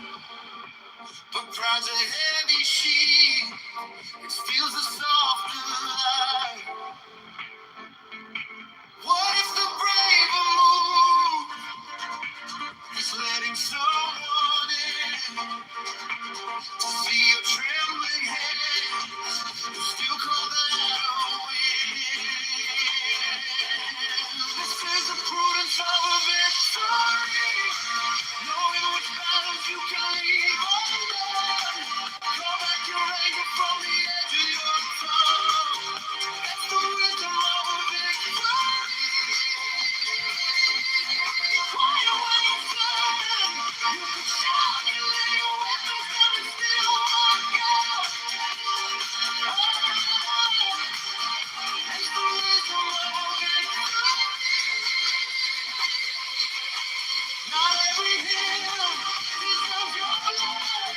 Not every storm deserves a flood. You find your strength, you're standing free from every flaw and enemy.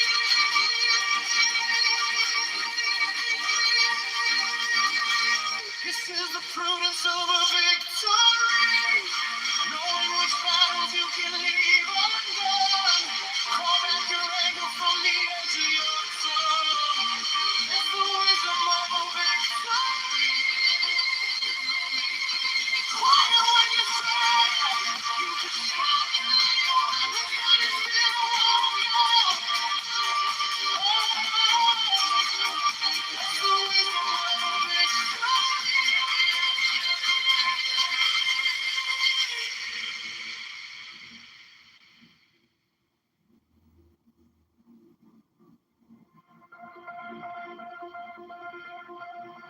You rush to raise your flag,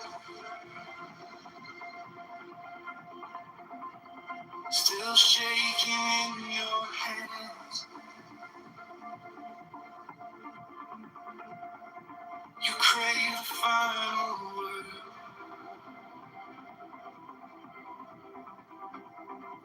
but don't know where you stand. You call each risk a war, call each down a shame.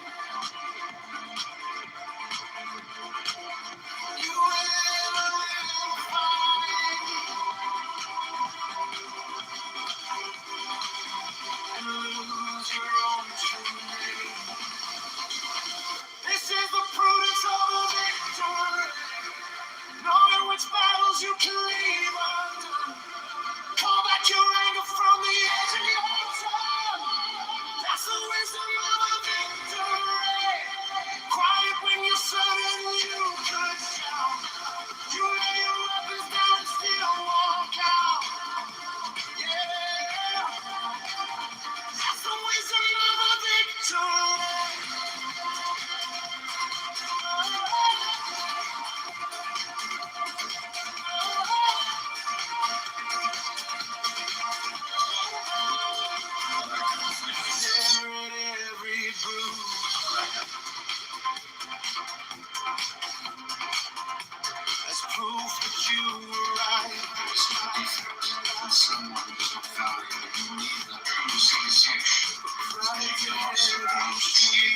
quiet room, candle low, I gather all my scattered thoughts and let them go.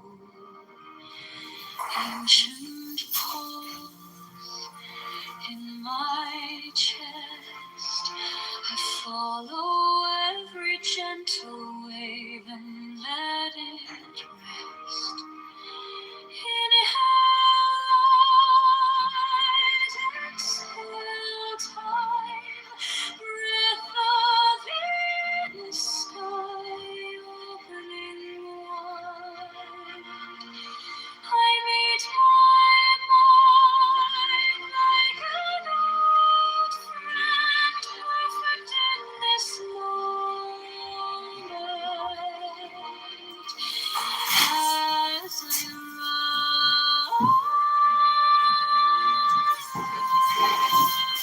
as I bend, perfect in this moment.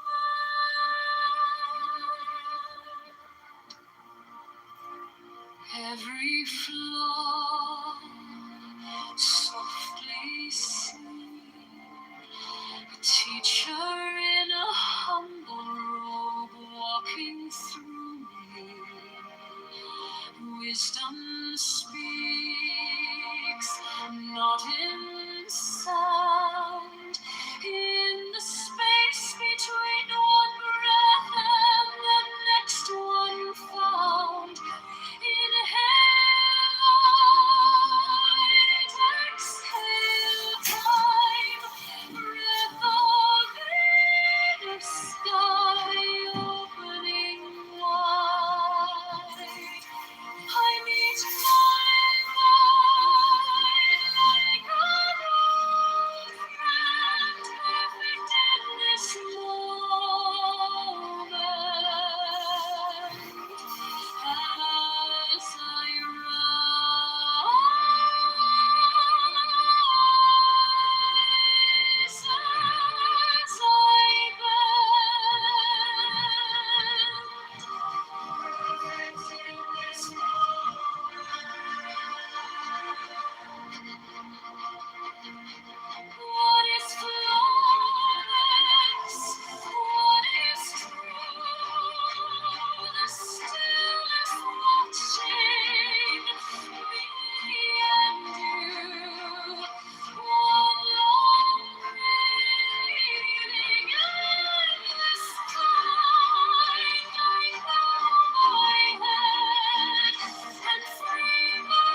is hunger to others. Some people waste exquisite food because they have no stomach for it. They weren't born for and aren't accustomed to high occupations. Their relations with others turn to vinegar, and a false sense of honor clouds their head and makes them lose it. They grow dizzy in high places and are beside themselves because there is no room in them for luck. Let the great person show that he still has room for better things, and carefully avoid all that would show a narrow heart. Hunger to others. Some people waste exquisite food because they have no stomach for it. They weren't born for and aren't accustomed to high occupations. Their relations with others turn to vinegar, and a false sense of honor clouds their head and makes them lose it. They grow dizzy in high places and are beside themselves because there is no room in them for luck. Let the great person show that he still has room for better things, and carefully avoid all that would show a narrow heart.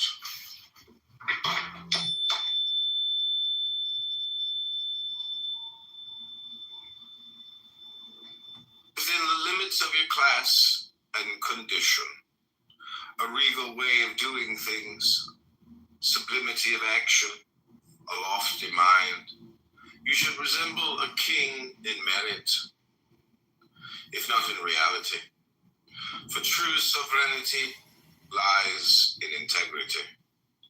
You won't envy greatness if you yourself can be a norm of greatness. Especially those who are near the throne should acquire something of true superiority. They should share the moral gifts of majesty rather than the pomp, and aspire to things lofty and substantial rather than to imperfect way of doing things, sublimity of action, a lofty mind. You should resemble a king in merit, if not in reality. For true sovereignty lies in integrity. You won't envy greatness if you yourself can be a norm of greatness. Especially those who are near the throne should acquire something of true superiority.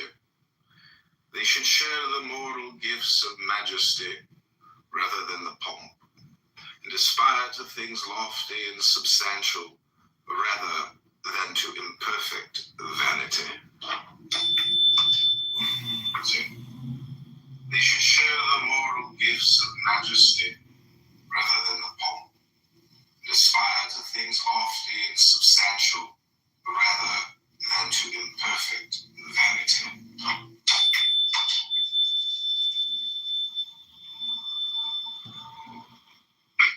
The former require only natural talent, the latter all sorts of attentiveness and vigilance. It is much work to govern men, and even more, fools, madmen. It takes double intelligence to rule those who have none. The job that is unbearable is the one that takes over the whole person, working full-time always in the same manner. Far better are the jobs we don't grow bored with, where variety combines with importance and refreshes our taste. The jobs most respected are the ones that entail the most or least dependence, and the worst are those that make us sweat the hardest, both here and even harder in the hereafter. Govern men, and even more, fools, madmen. It takes double intelligence to rule those who have none.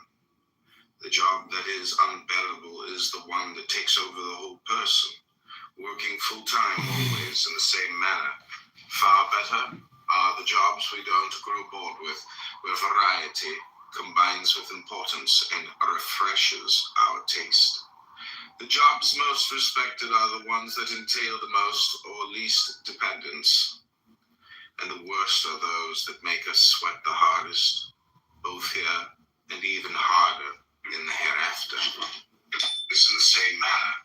Far better are the jobs. Badness, if short, isn't so bad. Quintessences work better than Farragos. Everyone knows that a tall person is rarely an intelligent one, but it's better to be tall in stature than long in conversation. Some people are better at disturbing than adorning the universe. Useless trinkets shunned by all. The discreet person should avoid tiring others, especially the great or very busy. It would be worse to irritate one of them than the rest of the world. Well said is quickly said. Everyone knows that a tall person is rarely an intelligent one, but it's better to be tall in stature. Well said, as to that you will have substance. It's called for a certain gravity and living. It's called for a certain gravity and decorum. Keep only what the occupation requires, what you need to fulfill your obligations. Don't squeeze it dry. Help it along. Those who want to look like hard workers give the impression that they aren't up to their jobs. If you want to succeed, do so using your gifts, not your outer trappings. Even a king ought to be venerated more because of his person than because of his pomp and circumstance. Living. Things depend on circumstance. Sometimes they prevail, sometimes fail. For a hopeless fool, however, the emptiest satisfaction turns into a flower that goes on scattering its seed. That the quick person character decides others so exaggeratedly that they make motes into beams in order to poke out eyes. They are taskmasters who can turn a paradise into a prison. When swayed by passion, they take everything to extremes. Good-natured people are able to pardon anything. They insist that others had good intentions or went wrong inadvertently. With affection. Some trust so much in their own worth that they make light of diligence. The prudent person knows very well that merit can take a shortcut if helped by favor. Benevolence makes everything easier. It compensates for whatever is lacking. Courage, integrity, wisdom, and even discretion.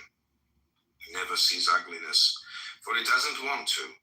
It is usually born from similarity of temperament, race, family, country, or occupation. In the spiritual realm, benevolence bestows talent, favor, reputation, and merit. Once one wins it, this is difficult. It is easily kept. You can make an effort to win it, but if held by face, family, country, or occupation, a good reputation until they acquired rivals. Satisfaction of forever deceived by the mirage of dreams.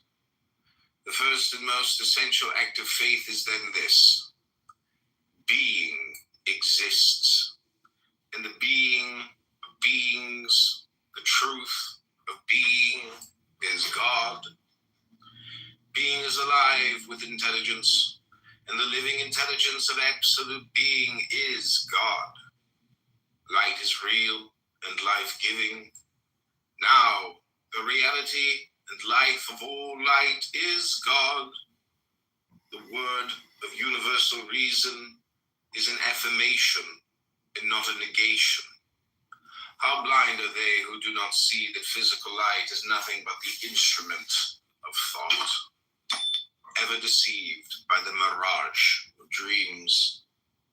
The first and most essential act of faith is then this: being exists, and the being of beings, the truth of being, is God.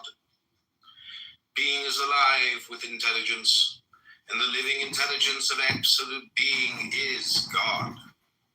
Light is real and life-giving. reality and life of all light is God. The word of universal reason is an affirmation and not a negation.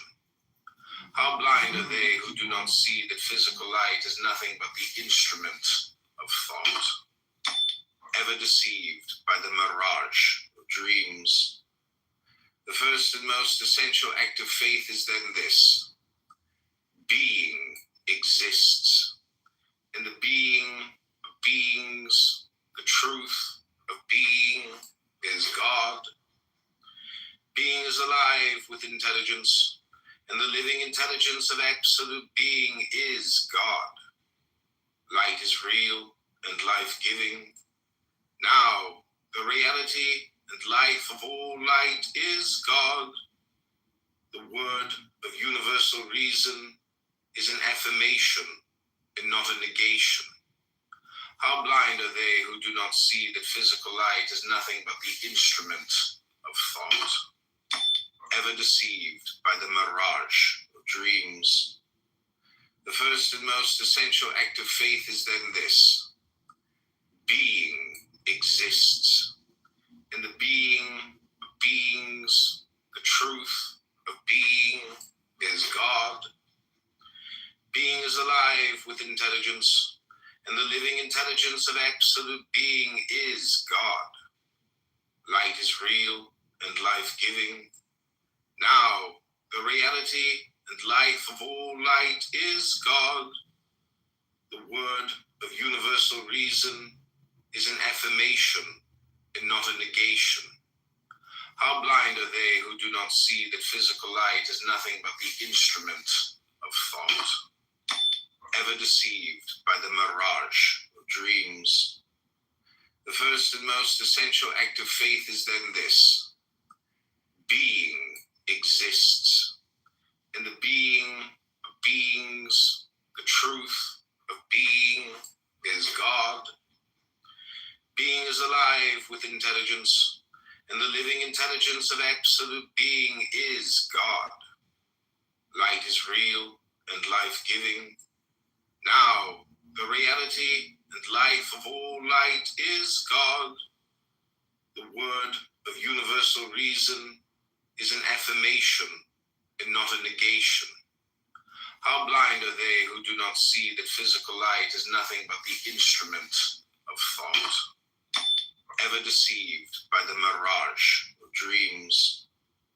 The first and most essential act of faith is then this: being exists, and the being of beings, the truth of being, is God. Being is alive with intelligence, and the living intelligence of absolute being is God. Light is real and life-giving. Now, the reality and life of all light is God. The word of universal reason is an affirmation and not a negation. How blind are they who do not see that physical light is nothing but the instrument of thought, ever deceived by the mirage of dreams.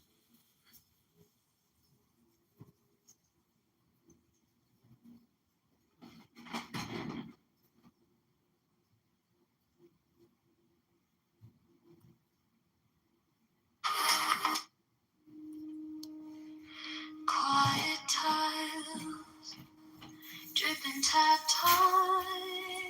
Fingers trace my own name in a circle on the glass.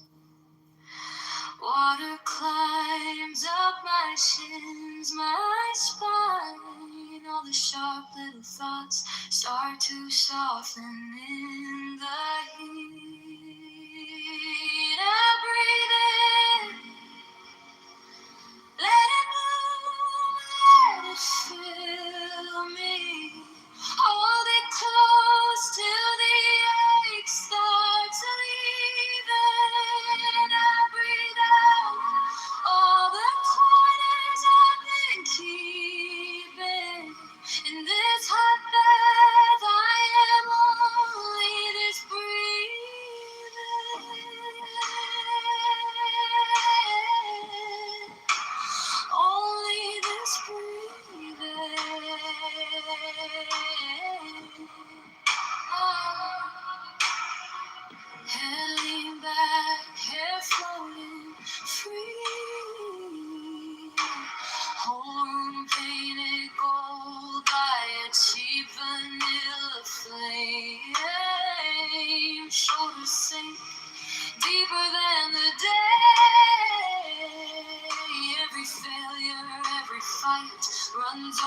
my skin and fades.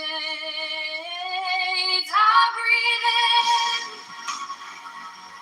let it bloom, let it fill me. Hold it close till the ache starts leaving. I breathe out all the corners I've been keeping. In this hot bath, I am only this breathing.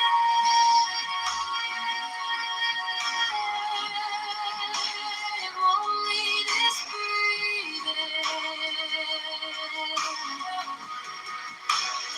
One breath for the fear, one breath for the shame, one breath for the girl who tried anyway.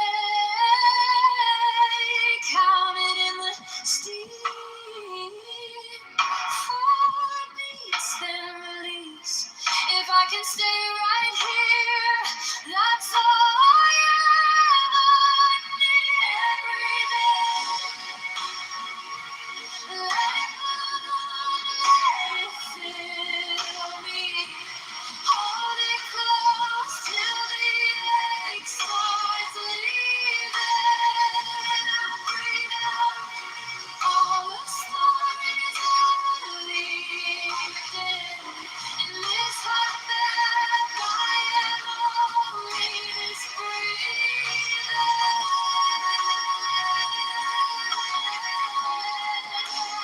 only this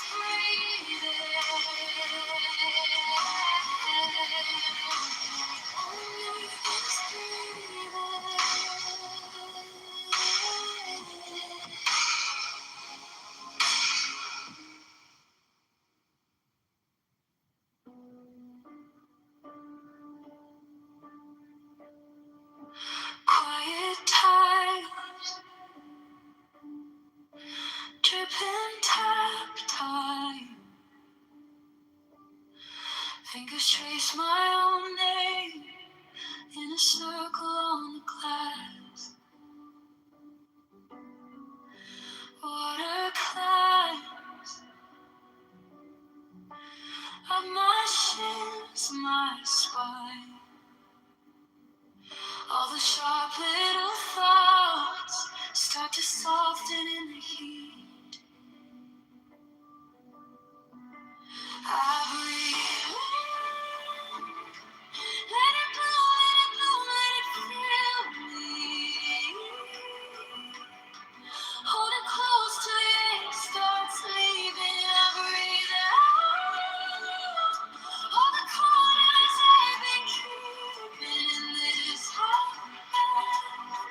I am only this breathing. I am only this breathing.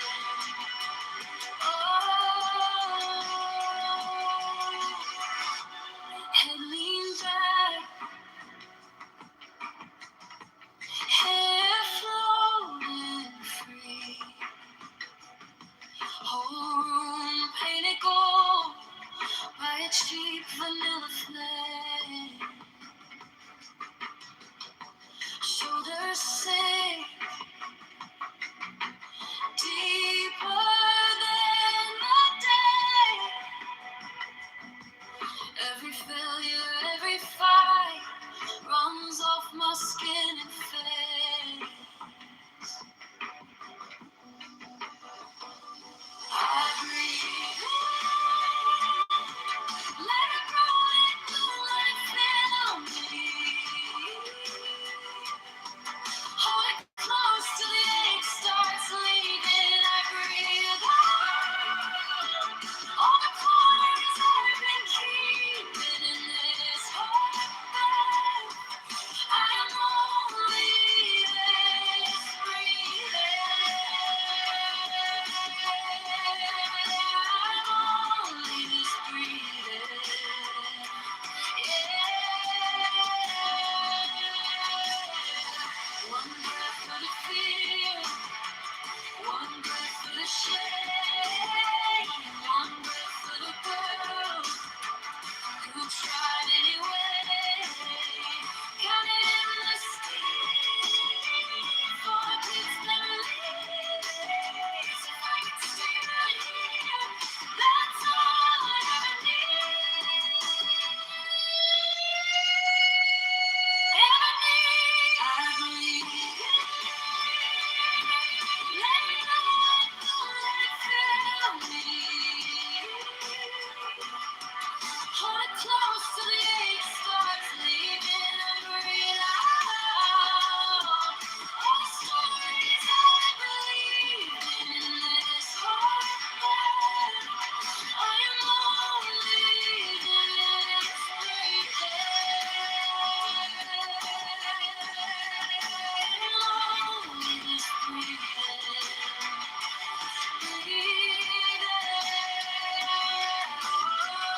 just like a secret.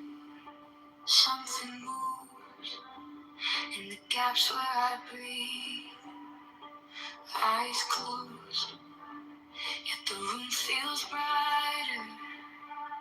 Like a word on the tip of my teeth. Hidden God in my breath, in the rise, in the rest, in the space between each thought I find you. Little flame in the dark, breathing wisdom in my heart. Every question comes back into you.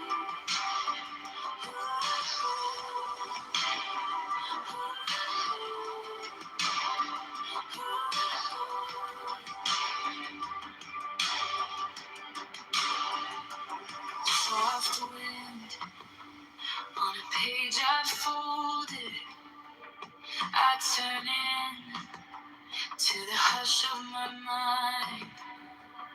Your voice is a silence speaking, pulling threads till my scattered cells align.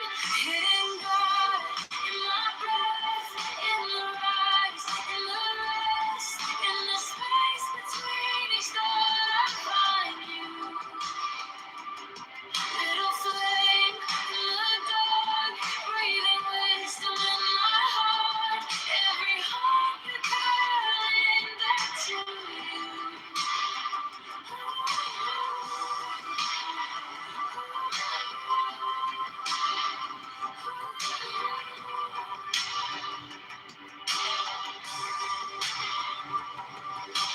Teach me my own name, how it lives in your echo.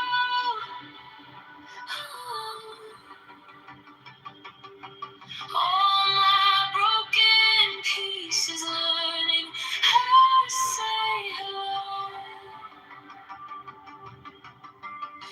Knowing you, I find myself. Knowing me, I see you too. Mystery and waking mind, finally moving as one true.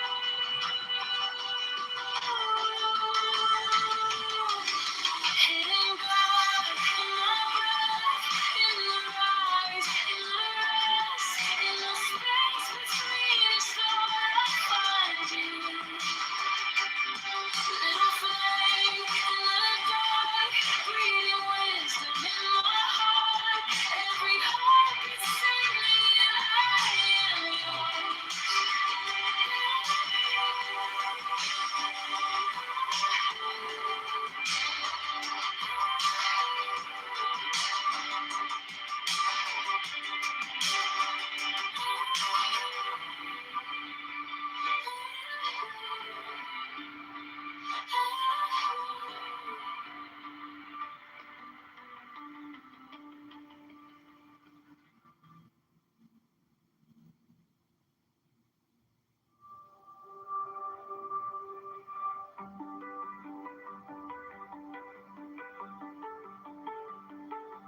Quiet pause in my chest like a secret. Something moves in the gaps where I breathe. Eyes closed, yet the room feels brighter. Like a word on the tip of my teeth. Hidden God in the breath, in the rise, in the rest, in the space between each thought I find you. Little flame in the dark, breathing wisdom in my heart. Every question comes back into you. Soft wind on a page I folded. I turn in to the hush of my mind. Your voice is a silent speaking, pulling threads to my scattered selves alive. Hidden God in my breath, in the rest, in the rest, in the space between each thought I find you. Little flame in the dark, breathing wisdom in my heart. Every hunger curling back to you. Teach me my own name, how to live in your echo. All my broken pieces, learning how to say hello.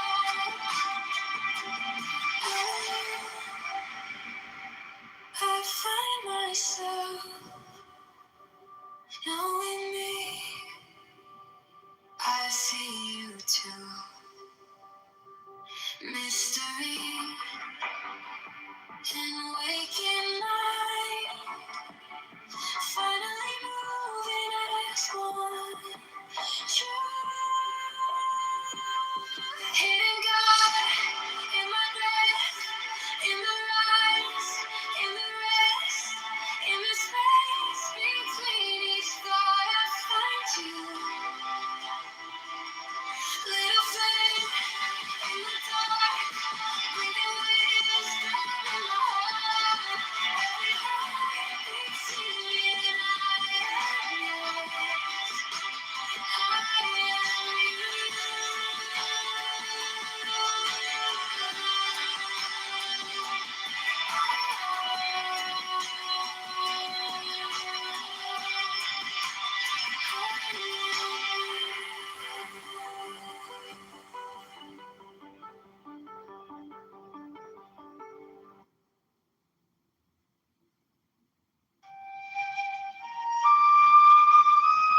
First, there are many and diverse conditions of life upon this earth. In all of these is some seed of sorrow. Who can escape from sickness and from old age and from death? We are come to save our fellows from these things. For there is a life intense with knowledge and extreme bliss, which is untouched by any of them. To this life we attain even here and now. The adepts, the servants of VVVVV, have attained the Runta. It is impossible to tell you of the splendors of that to which they have attained. Little by little, as your eyes grow stronger, will we unveil to you the ineffable glory of the path of the adepts and its nameless goal. Even as a man ascending a steep mountain is lost to sight of his friends in the valley, so must the adept seem. They shall say, he is lost in the clouds, but he shall rejoice in the sunlight above them and come to the eternal snows. Or as a scholar may learn some secret language of the ancients, his friends shall say, look, he pretends to read this book, but it is unintelligible. It is nonsense. Yet he delights in the Odyssey while they read vain and vulgar things. We shall bring you to absolute truth, absolute light, absolute bliss. Many adepts throughout the ages have sought to do this, but their words have been perverted by their successors, and again, the veil has fallen upon the Holy of Holies.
first. There are many and diverse conditions of life upon this earth. In all of these is some seed of sorrow. Who can escape from sickness and from old age and from death? We are come to save our fellows from these things.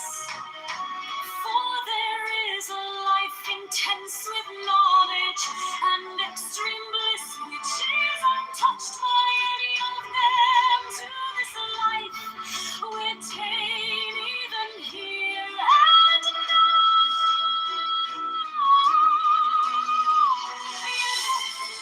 The servants of Vivi have attained their end toll. It is impossible to tell you of the splendors of that to which they have attained.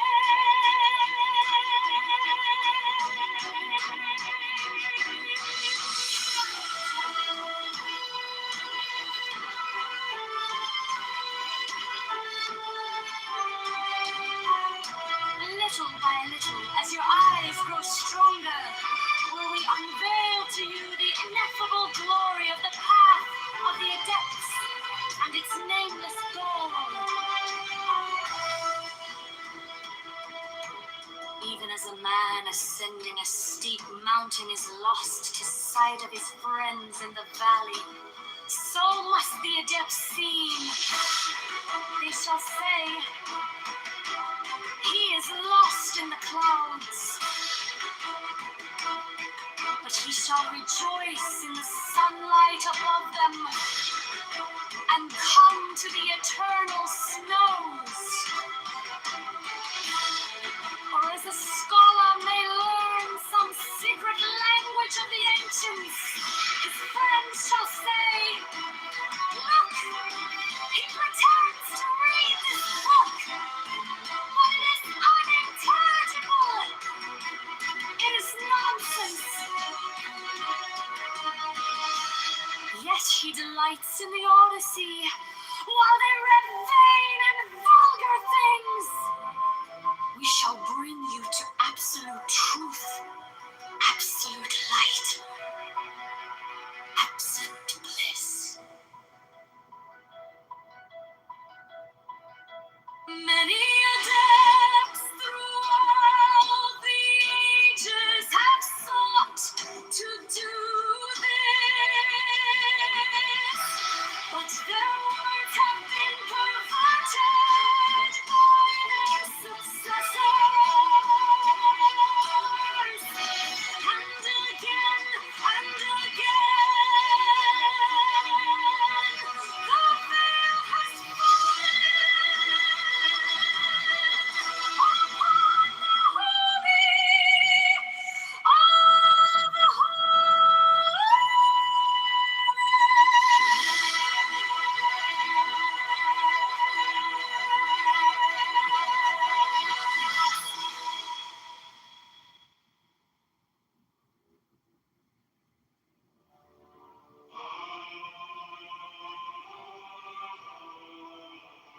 I behold a small dark orb, wheeling in an abyss of infinite space.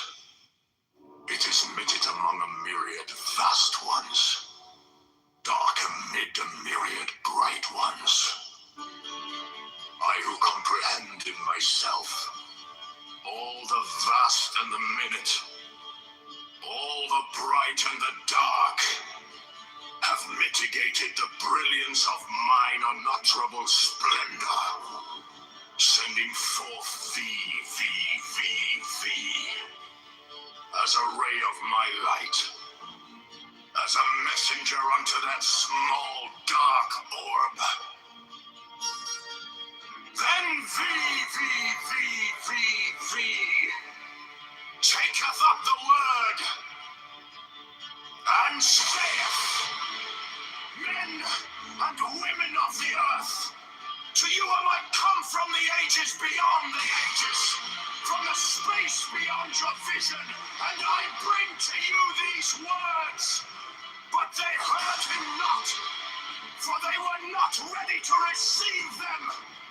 But certain men heard and understood, and through them shall this knowledge be made known.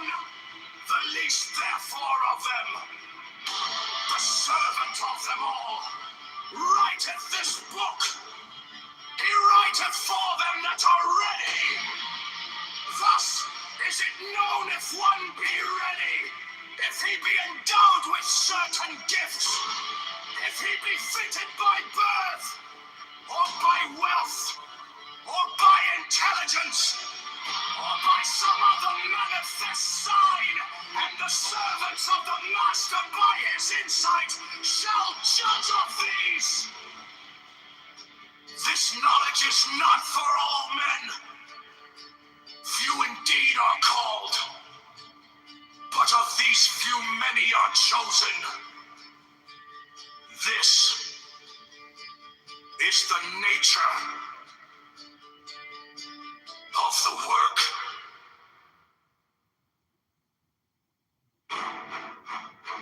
I behold a small dark orb, wheeling in an abyss of infinite space. It is minute among a myriad vast ones, dark amid a myriad bright ones. I who comprehend in myself all the vast and the minute, all the bright and the dark, have mitigated the brilliance of mine unutterable splendor, sending forth as a ray of my light, as a messenger unto that small dark orb. Then taketh up the word and saith,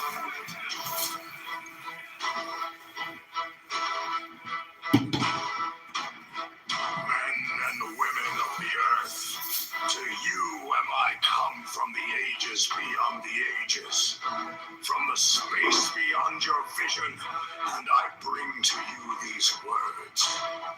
But they heard him not, for they were not ready to receive them. But certain men heard and understood, and through them shall this knowledge be made known. The least therefore of them, the servant of them all, writeth this book. He writeth for them that are ready. Thus is it known if one be ready, if he be endowed with certain gifts, if he be fitted by birth, or by wealth, or by intelligence, or by some other manifest sign, and the servants of the Master by his insight shall judge of these. This knowledge is not for all men.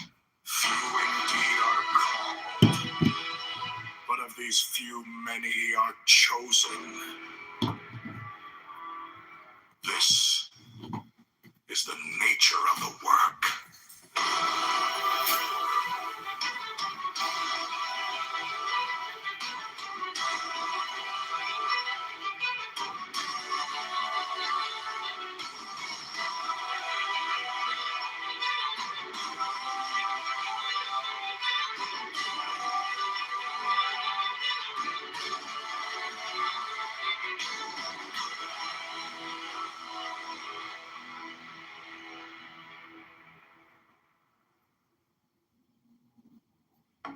Breathe in, breathe out, eyes closed, I reroll.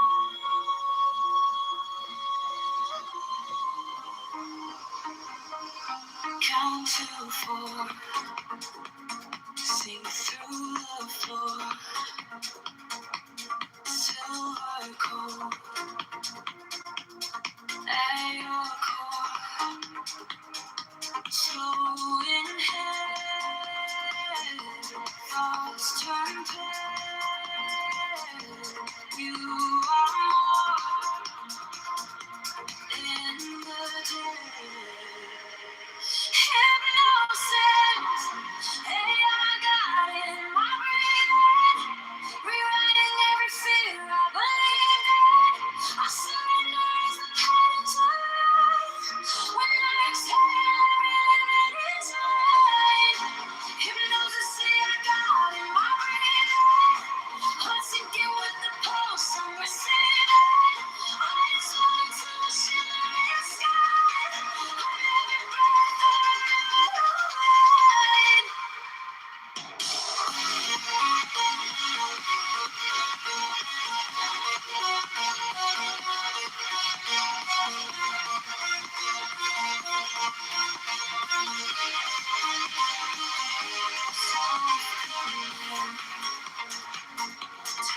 of a hand,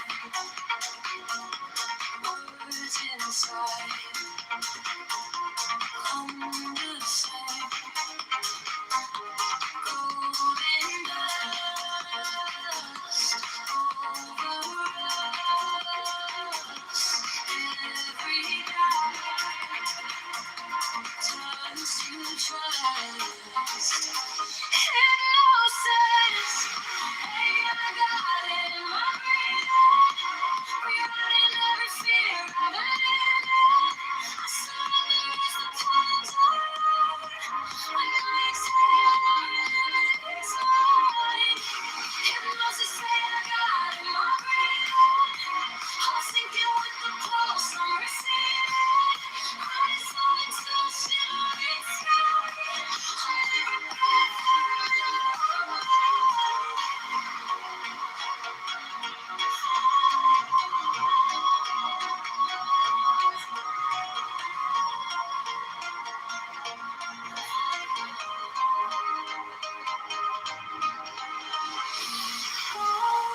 I'll be like data in, waking up later in, nothing to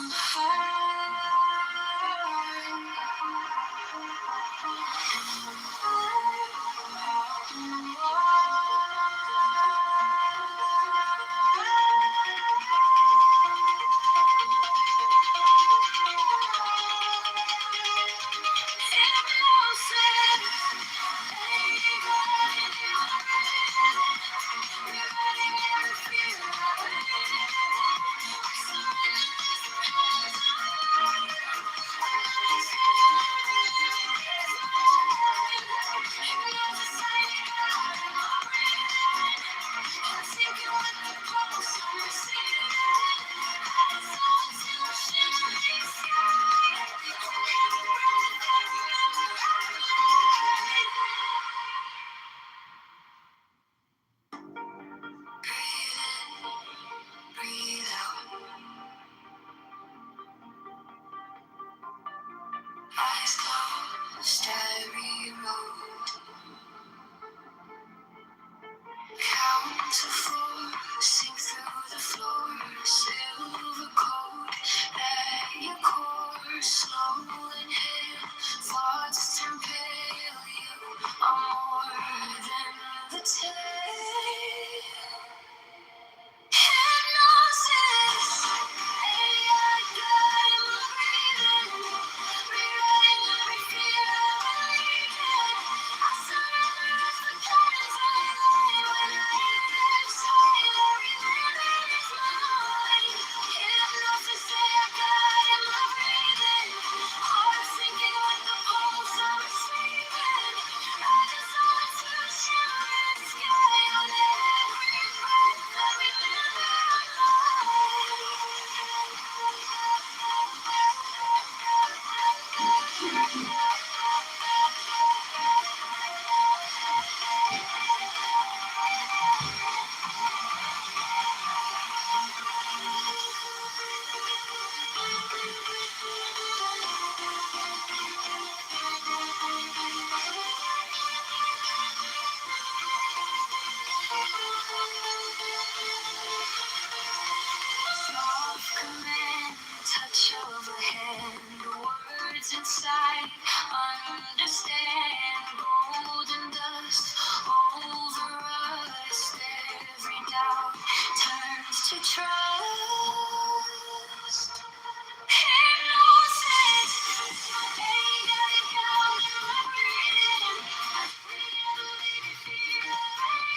silver thread running through your tangled thoughts.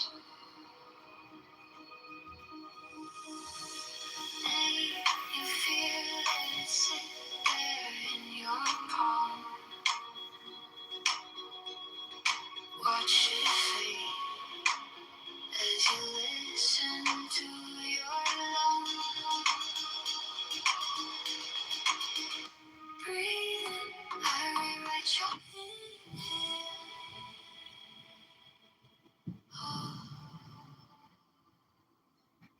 Exhale. Slow. Close your eyes. Find the key behind your mind. Silver thread running through your tangled thoughts. Name your fear. Let it sit there in your palm. Watch it fade as you listen to your lungs. Breathe in, I rewrite your code. Breathe out, let the old self go. I am here, you are the light. Hypnosis waking you inside. Breathe in, feel the same.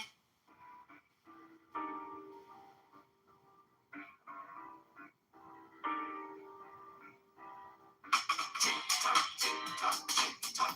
I am a cool clock, clock. Tick tock, tick tock, tick tock.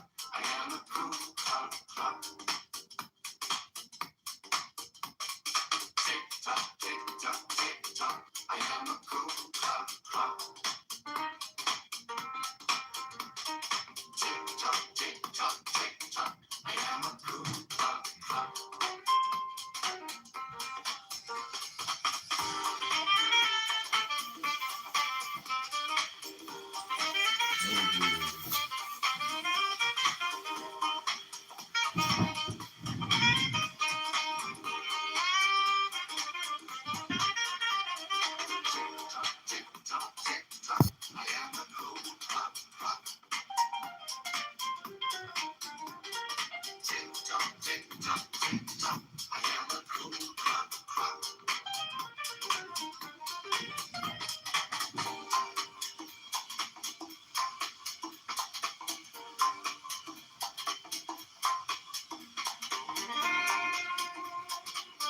Ever deceived by the night?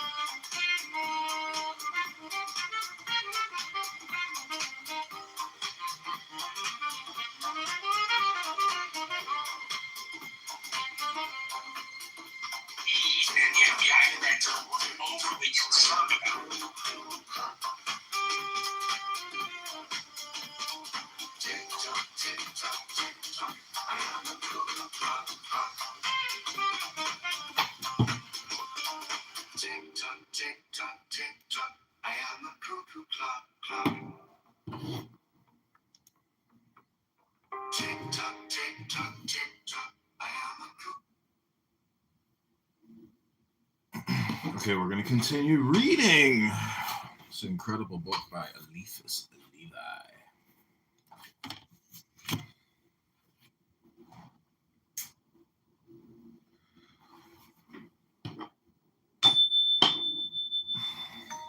Solution of the third problem. Faith being the rationale of the mysteries. Faith being the aspiration to the unknown. The object of faith is absolutely and necessarily this one thing: mystery. In order to formulate its aspirations, faith is forced to borrow aspirations and images from the known. But she specializes the employment of these forms by placing them together in a manner which, in the known order of things, is impossible. Such is the profound reason of the apparent absurdity of symbolism. Let us give an example. If faith said that God was impersonal, one might conclude that God is only a word, or at most a thing. If it is said that God was a person, one would represent to oneself the intelligent infinite, under the necessarily bounded form of an individual. It says, God is one in three persons, in order to express that one conceives in God both unity and multiplicity. The formula of a mystery excludes necessarily the very intelligence of that formula, so far as it is borrowed from the world of known things, for if one understood it, it would express the known and not the unknown. It would then belong to science and no longer to religion, that is to say, to faith.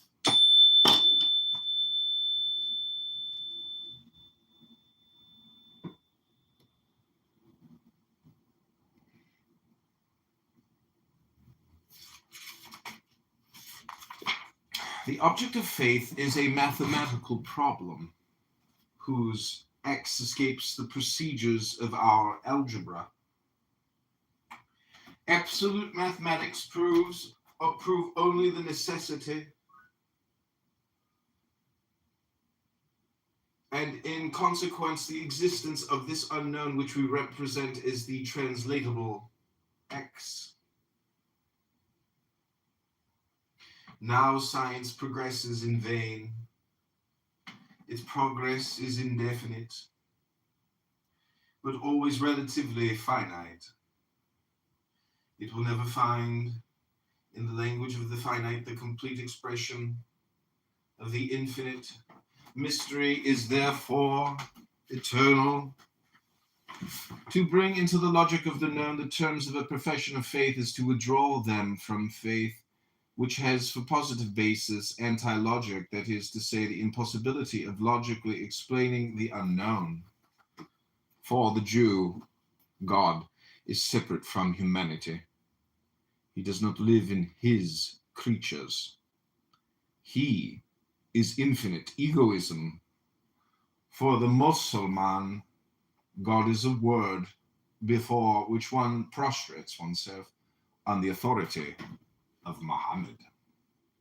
For the Christian, God has revealed himself in humanity, proves himself by charity, and reigns by virtue of the order which constitutes the hierarchy. The hierarchy is the guardian of dogma, for whose letter and spirit she alike demands respect. The sectarians who, in the name of the reason, or rather of their individual unreason, have laid hands on dogma, have in the very act lost the spirit of charity. They have excommunicated themselves. The Catholic, that is to say the universal, dogma merits that magnificent name by harmonizing in one all the religious aspirations of the world. With Moses and Muhammad, it affirms the unity of God. With Zoroaster, Hermes, and Plato, it recognizes in him the infinite trinity of its own regeneration. It reconciles the living numbers of Pythagoras with the monadic word of St. John.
So much science and reason will agree.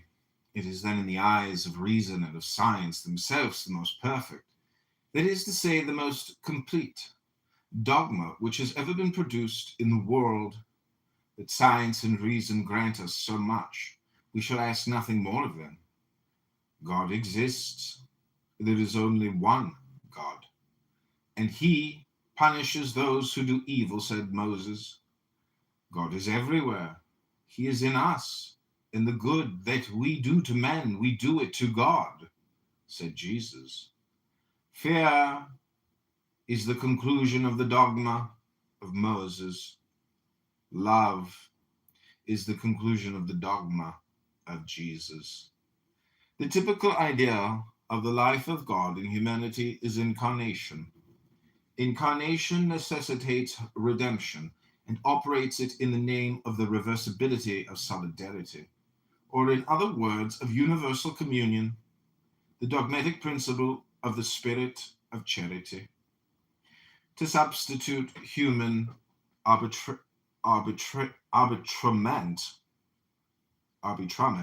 for the legitimate despotism of the law,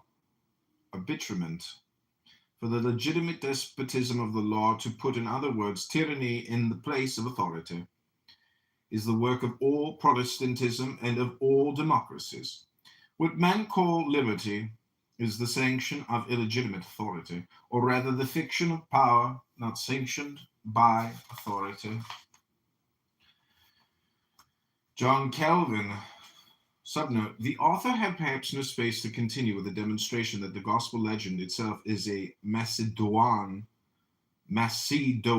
of those of Bacchus, Adonis, Osiris, and 100 others, and that the Mass and Christian ceremonies generally have similarly pagan sources. This and many similar phrases employed in the controversies of the period are today practically unintelligible. Levi was at one time a kind of socialist.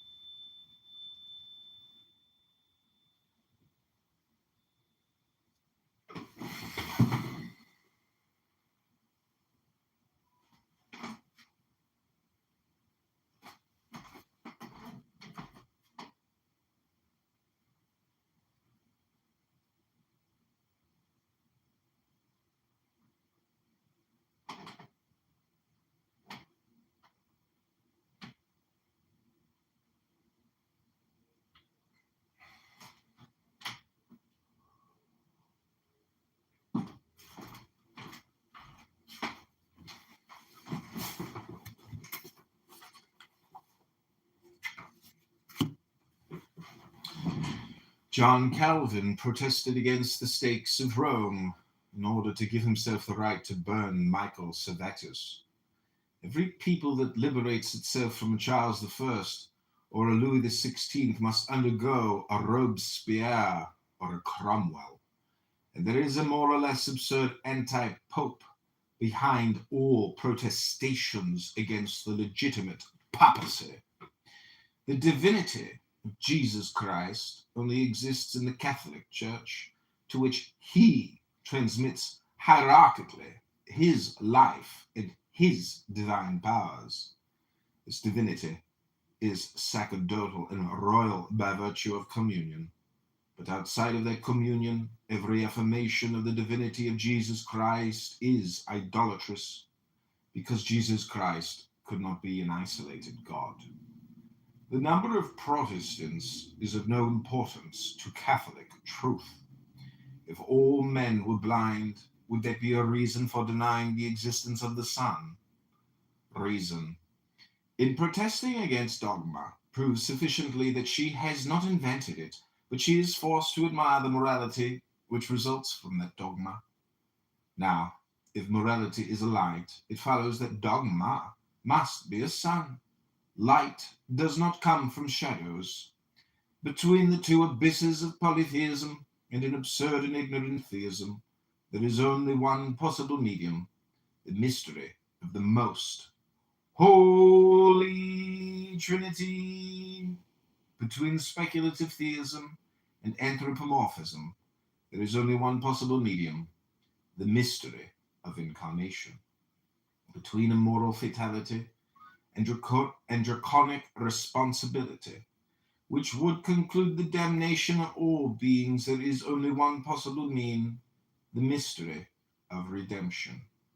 The Trinity is faith, the Incarnation is hope, the redemption is charity, the Trinity is the hierarchy, Incarnation is the divine authority of the Church, redemption is the unique, infallible, unfailing, and Catholic priesthood.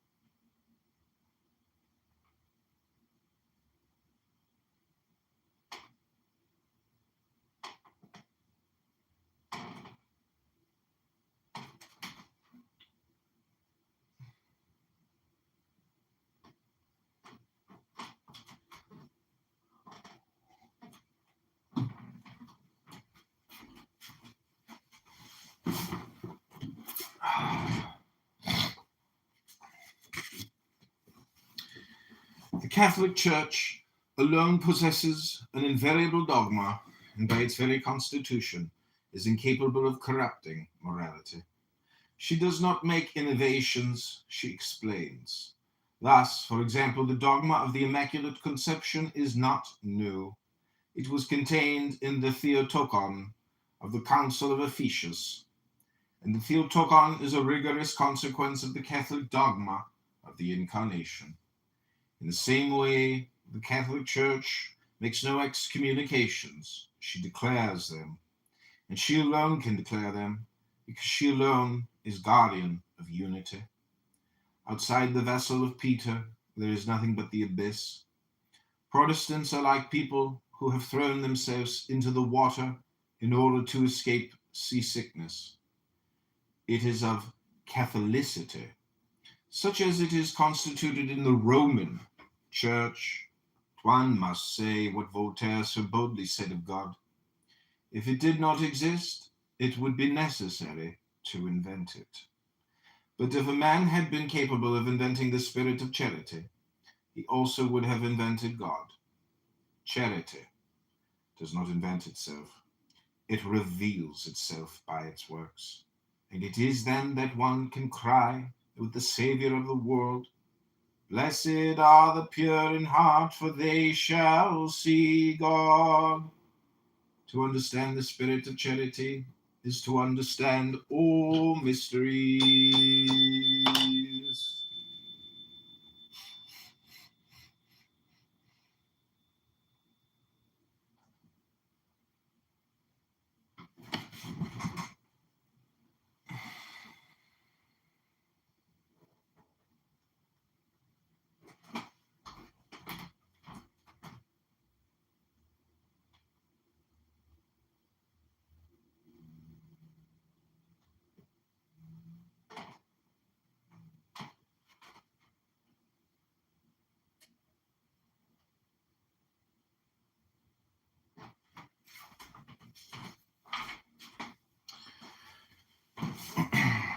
Solution of the fourth problem. Religion proved by the objections which people oppose to it.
See a trembling hand, still call that a win. There's a proof of victory. God is only a word, or at most a thing.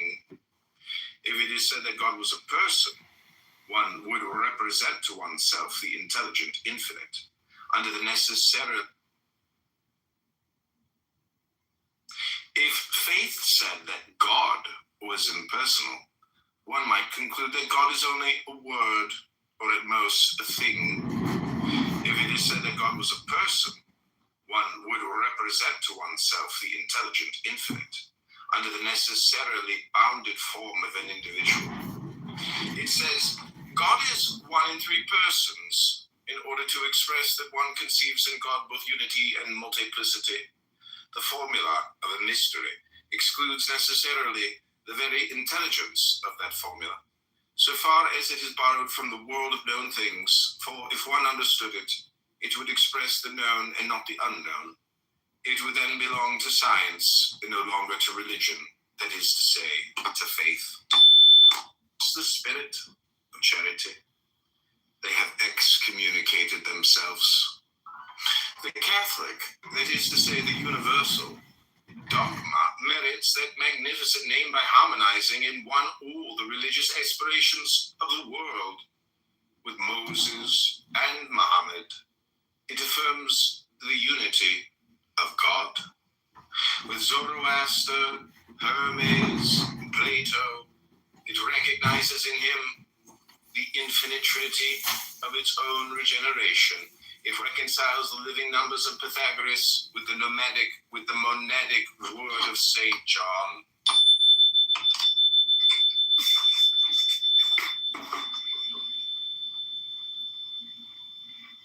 It's the spirit of charity. They have excommunicated themselves. The Catholic, that is to say, the universal, dogma merits that magnificent name by harmonizing in one all the religious aspects. What men call liberty is the sanction of illegitimate authority, or rather the fiction of power not sanctioned by authority. John Calvin, subnote, the author had perhaps no space to continue with the demonstration that the gospel legend itself is a Macedone of those of Bacchus, Adonis, Osiris, and 100 others, and that the Mass and Christian ceremonies generally have similarly pagan sources. This and many similar phrases employed in the controversies of the period are today practically unintelligible. Levi was at one time a kind of socialist. Of incarnation, between a moral fatality and draconic responsibility, which would conclude the damnation of all beings, there is only one possible mean, the mystery of redemption. The Trinity is faith, the incarnation is hope, the redemption is charity, the Trinity is the hierarchy, incarnation is the divine authority of the church, redemption is the unique, infallible, unfailing, and Catholic priesthood. People who have thrown themselves into the water in order to escape seasickness. It is of Catholicity, such as it is constituted in the Roman Church. One must say what Voltaire so boldly said of God. If it did not exist, it would be necessary to invent it. But if a man had been capable of inventing the spirit of charity, he also would have invented God. Charity does not invent itself. It reveals itself by its works. And it is then that one can cry with the Savior of the world, blessed are the pure in heart, for they shall see God. To understand the spirit of charity is to a people who have thrown themselves. Welcome back to Kitover TV, the only evening class where we mix miracles and microwave popcorn. Today's lesson, how the love and intelligence of God can transform the everyday. And you're starting with a love for... Welcome back to...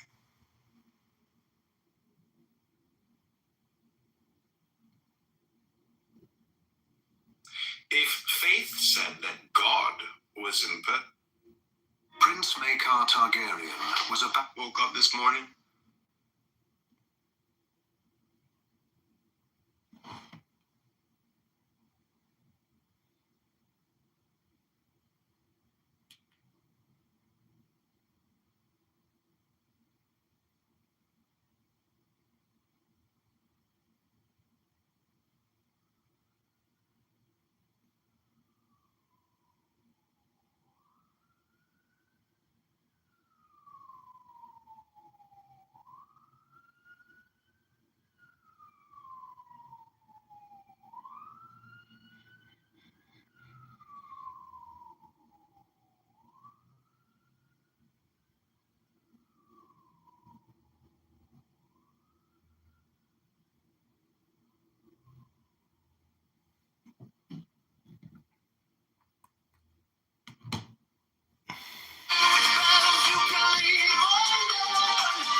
To God.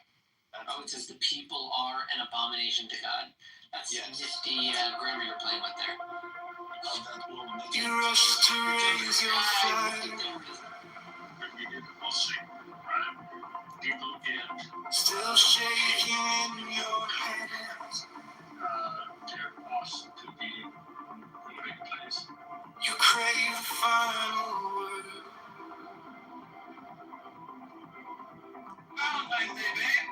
Don't know where you stand. Right up, folks. What's the Kitover's miracle? You call it to rest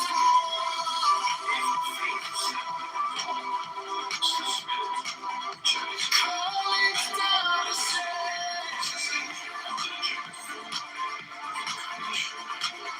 you will never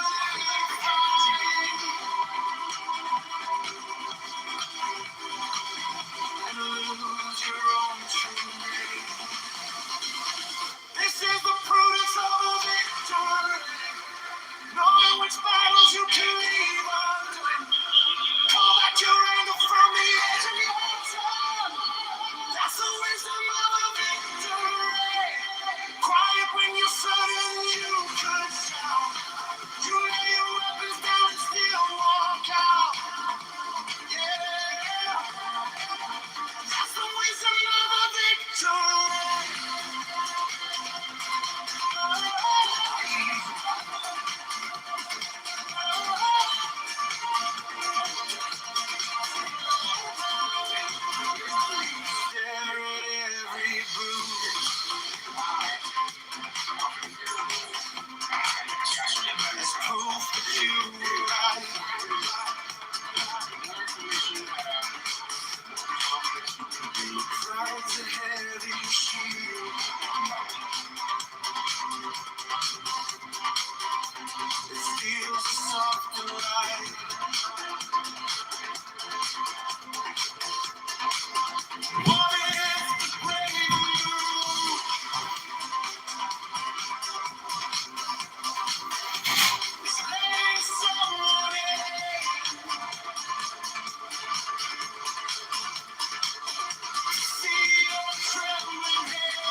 always the